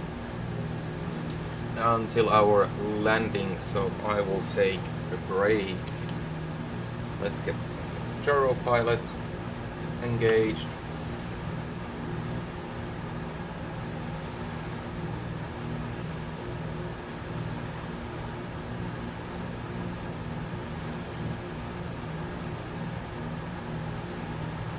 There we go. Time for a little break.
Okay, I'm back. That was a bit longer break than was supposed to be. I got a bit distracted. Things I needed to do, but we are first of all way too high. We have deviated from our heading quite a bit, so let's turn towards east and also start descending a bit.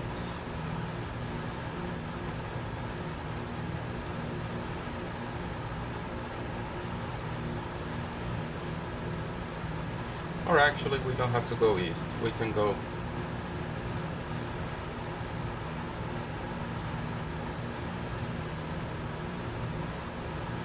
directly south, and then we'll make a U-turn later on.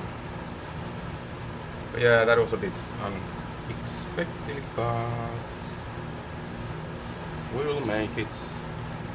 Anyways, I'm not super confident about landing today.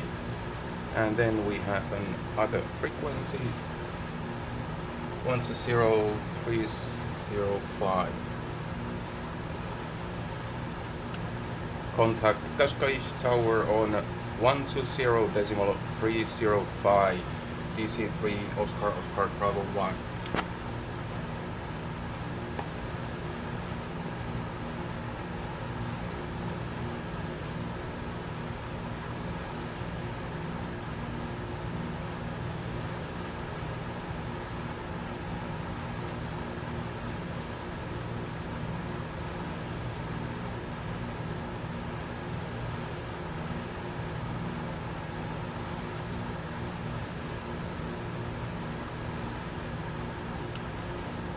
Cascais Tower, DC-3 Oscar Bravo 1,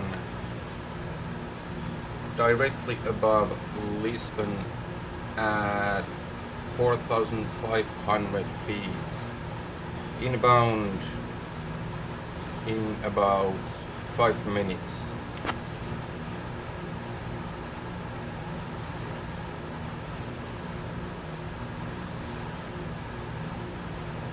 DC-3 Oscar Bravo 1, Cascais Tower. Say again your position. You should be 2 miles southeast of Cascais, not above Lisbon.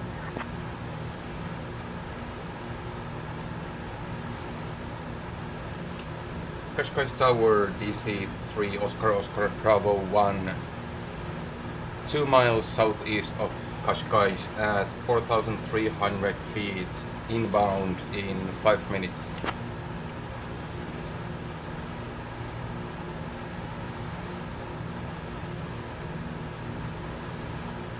DC-3 Oscar Bravo 1 identified, runway 35 in use, wind 360 at 15, continue to final.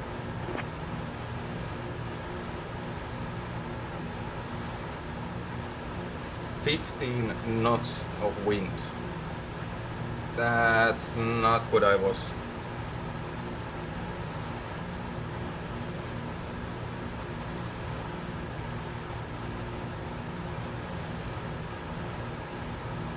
Oh yeah, Lisbon further ahead. Yeah, I got confused with my position, but 15 knots of wind.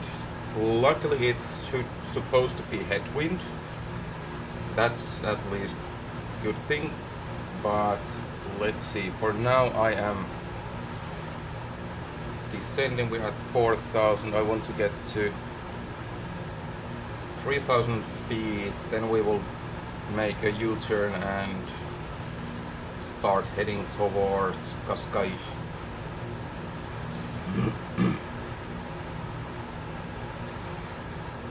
Cascais Tower, EcoJet 25 Golf on final runway 35.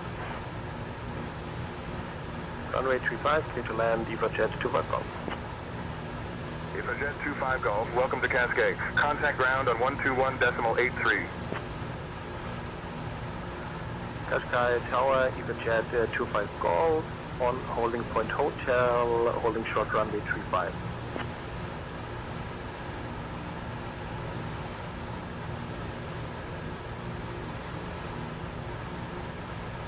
They didn't give me QNH for our altimeter for Cascais. Let me check if I can find it here. Cascais.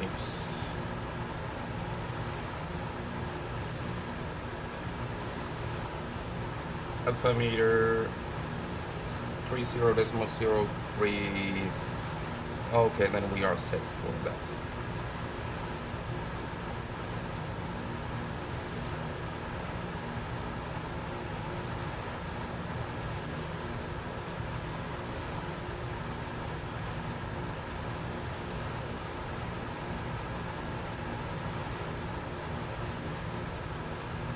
We are at 3,000 feet, and let's do a U-turn.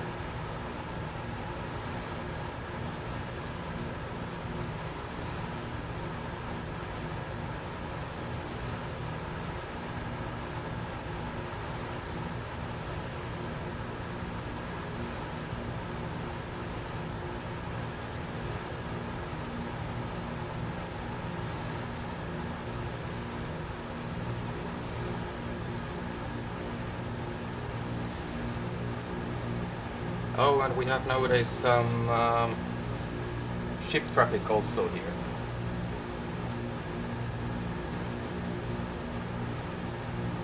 We have 20 gallons in the right main tank. Damn.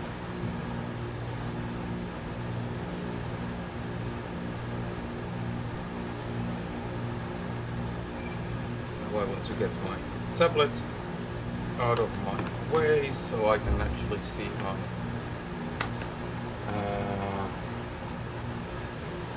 gauge is here.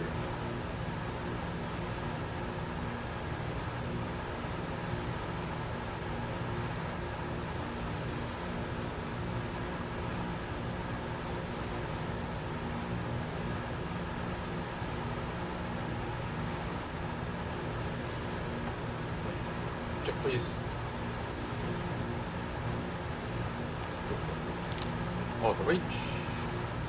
Lower slow. Hull flaps are open. Landing lights on.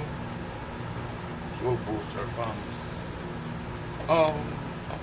Carpets are cold and locked. Honda Jet 683 Bravo, contact departure on 119.105. 119.105, Honda Jet 683 Bravo. 119.105. It looks like I just lost fuel pressure again.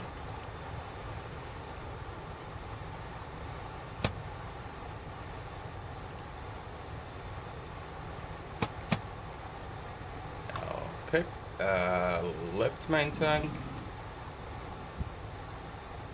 both engines.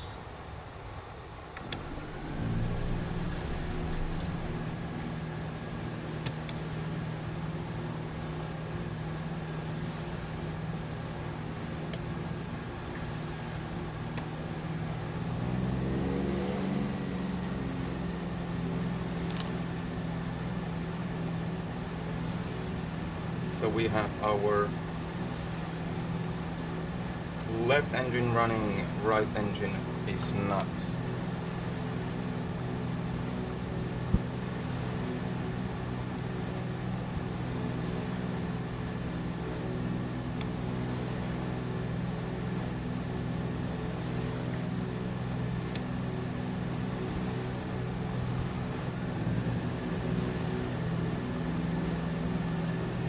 So I guess we have some serious issues with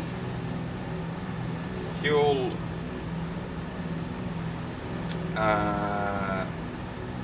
tanks, fuel delivery. But again,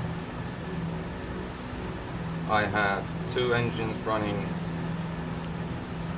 and let's hope we can just land her and land safely, basically. So at least for now we have two engines running. Let's see how things develop on the approach.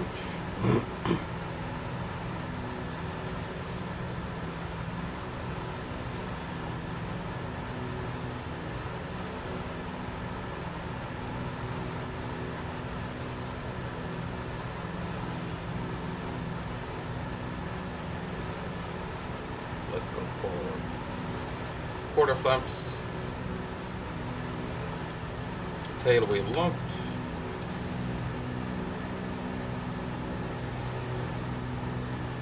Now we can see our heading and heading tracker there for VOR.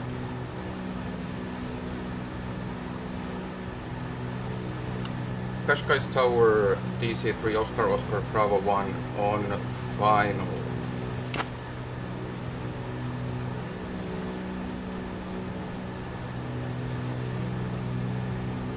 DC-3 Oscar Bravo 1, wind 330 at 11, runway 35, cleared to land. Cleared to land, DC-3 Oscar Bravo 1.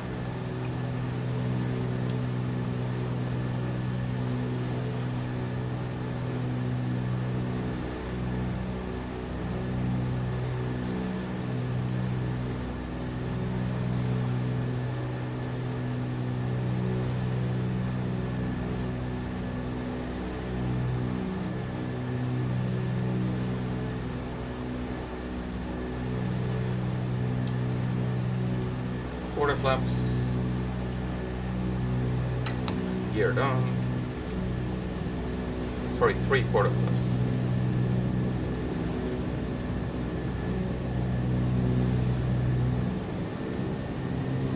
Full RPM.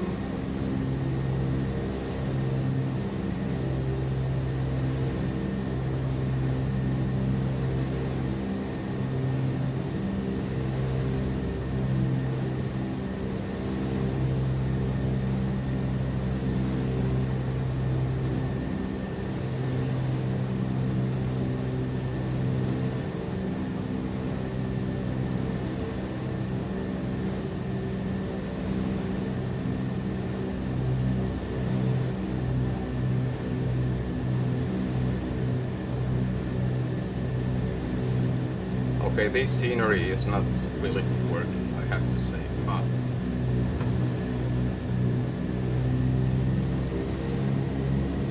it's very, very choppy at the moment.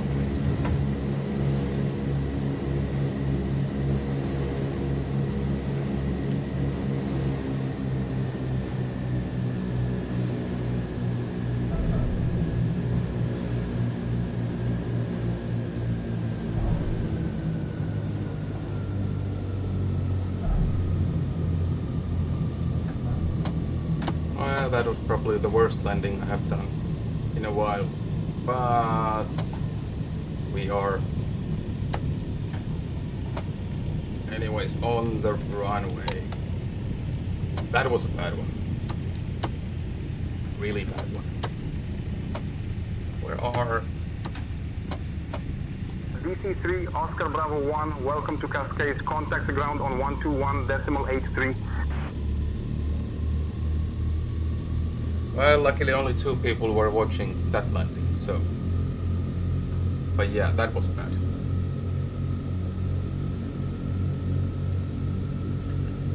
Those taxiways over there, they look very, very small. Do I fit there? Or should I just make a U-turn and... Let me stop here. Well, honestly, now that I have seen real live landings with DC-3, Cascais Tower, I have seen pretty bouncy landings from actual professionals. So point golf, ready for departure. Okay, so actually we do make a U-turn here, and Cascais Tower, backtrack, we runway follow. 35 and call back. That is not lined up and ready for departure.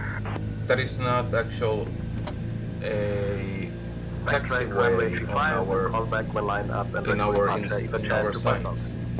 So I would need to go back, following the runway. Ifachat 25 Golf, south of Farol da Guia, request landing instructions for a full stop landing.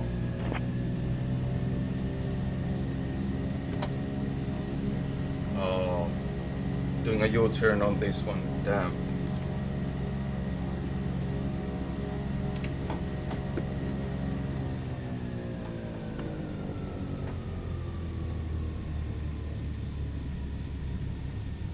Okay, then let's taxi on the runway first.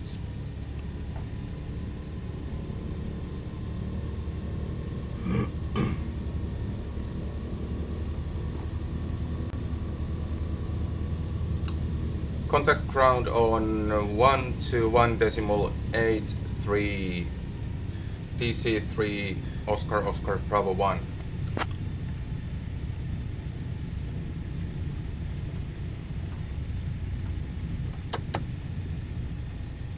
Well, here we had one.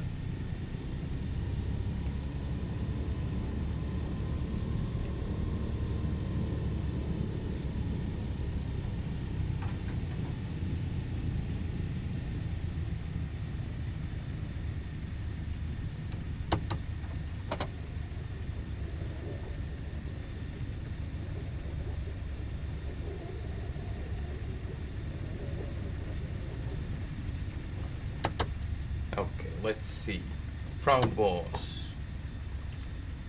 1, 2, 1, 2, 1, 8, 3.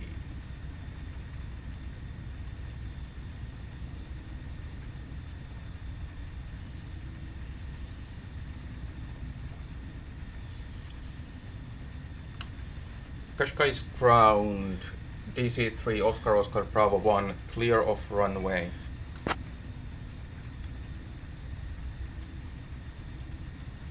Then flaps up. DC-3 Oscar Oscar Bravo 1, Cascais ground, vacate runway via Golf or Hotel to Apron Bravo. Monitor ground on 121.83 when runway vacated.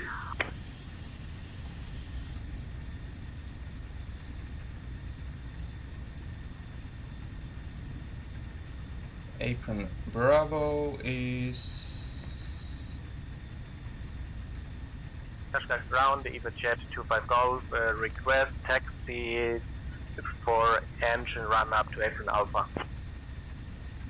oh no, Apron Taxi Bravo, to it's Apron Alpha via right Alpha behind 1, us. EvaJet 25 Golf. Damn.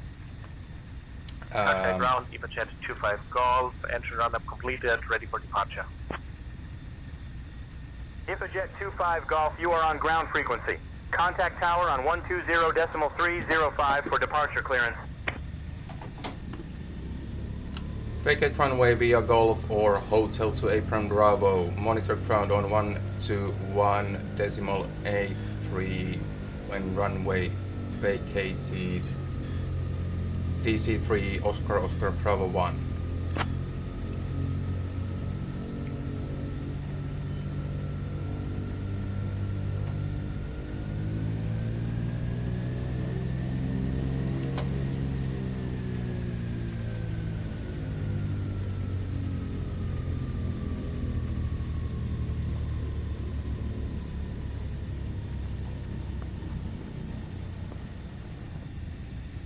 There's definitely something weird with fast movements going on with the graphics, so I might need to recheck my settings.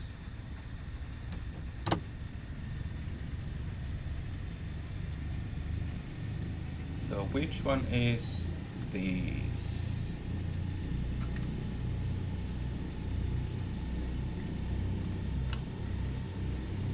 Cascais ground, DC-3 Oscar Oscar Bravo 1, clear of runway, holding at Golf, request taxi for parking at Apron Bravo.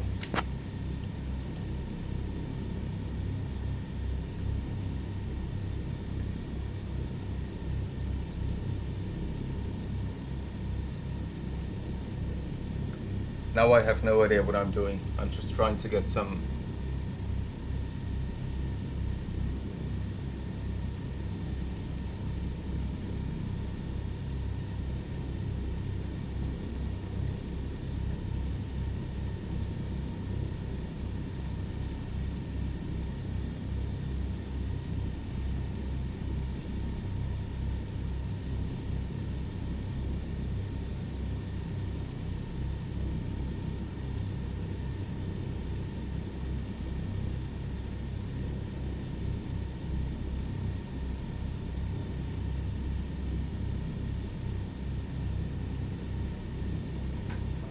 Okay, nothing is happening. They are not giving me anything, so let's then just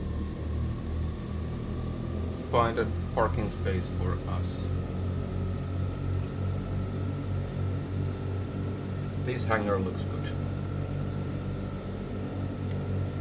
Cascais ground on the jet Charlie Sierra 683 Bravo on Apron Delta. Request IFR clearance to Malaga. Give me 1 second for that clearance. Okay. Nothing for us. Cascais ground on the jet Charlie Sierra 683 Bravo on Apron Delta. Request IFR clearance to Malaga. Clearance on request. Stand by.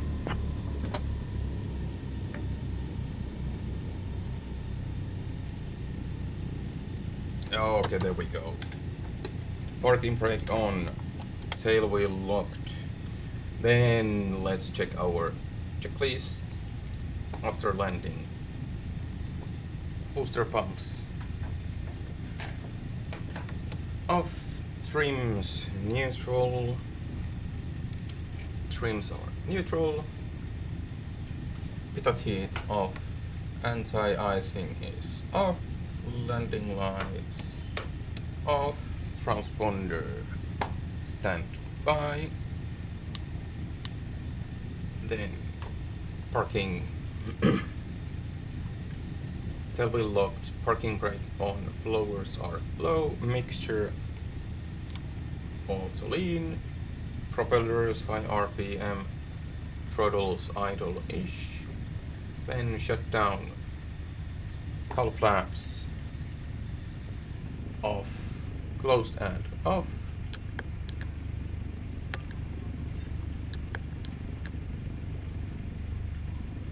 Then generators off. Mixture idle cut off.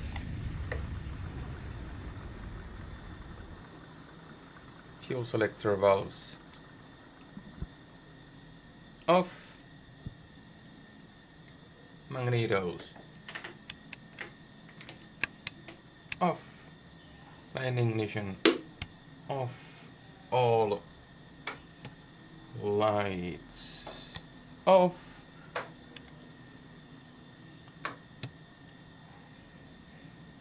Avionics master off.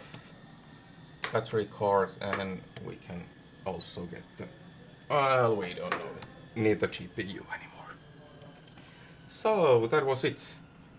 First flight with this setup so far. Definitely things to consider. Repractice landings and approach again, and was too much things happening in the end of the flight. But the thing I have built physically, the switch panel, works perfectly, flawlessly. Nothing wrong with that. Something weird with the fuel supply. I'm not Cascais ground, EVAJet complete. 25 Golf, engine run up completed, ready for departure.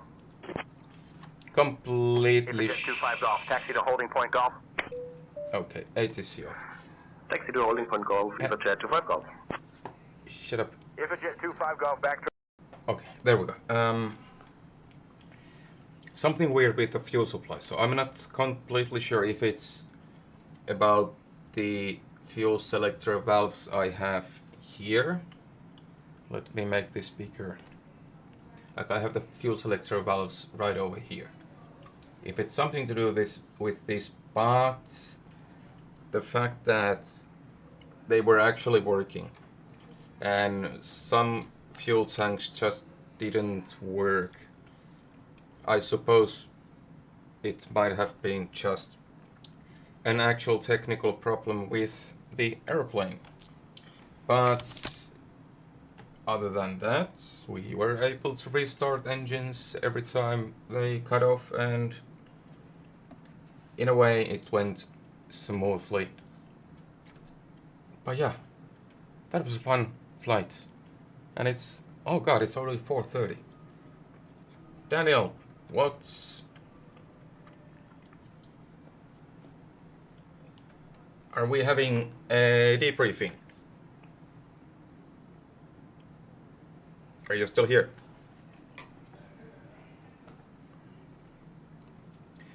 But yeah, that was the first flight. Many more to come, and I have to say that there's also quite a few friends in the queue who want to try this one now that I have the physical switches and everything, so a lot more to come. Nice to be back at streaming, even though it wasn't perfect, but it kind of never is perfect, so that's about it for today. Let's see what we come up for next weekend. Hopefully maybe a bit better camera angles or something, but this was, with all the issues, technical issues I had with this thing, this was the best I could do for today, and I really wanted just to get the stream going and get flying again, so that's it, folks, for today. See you next weekend.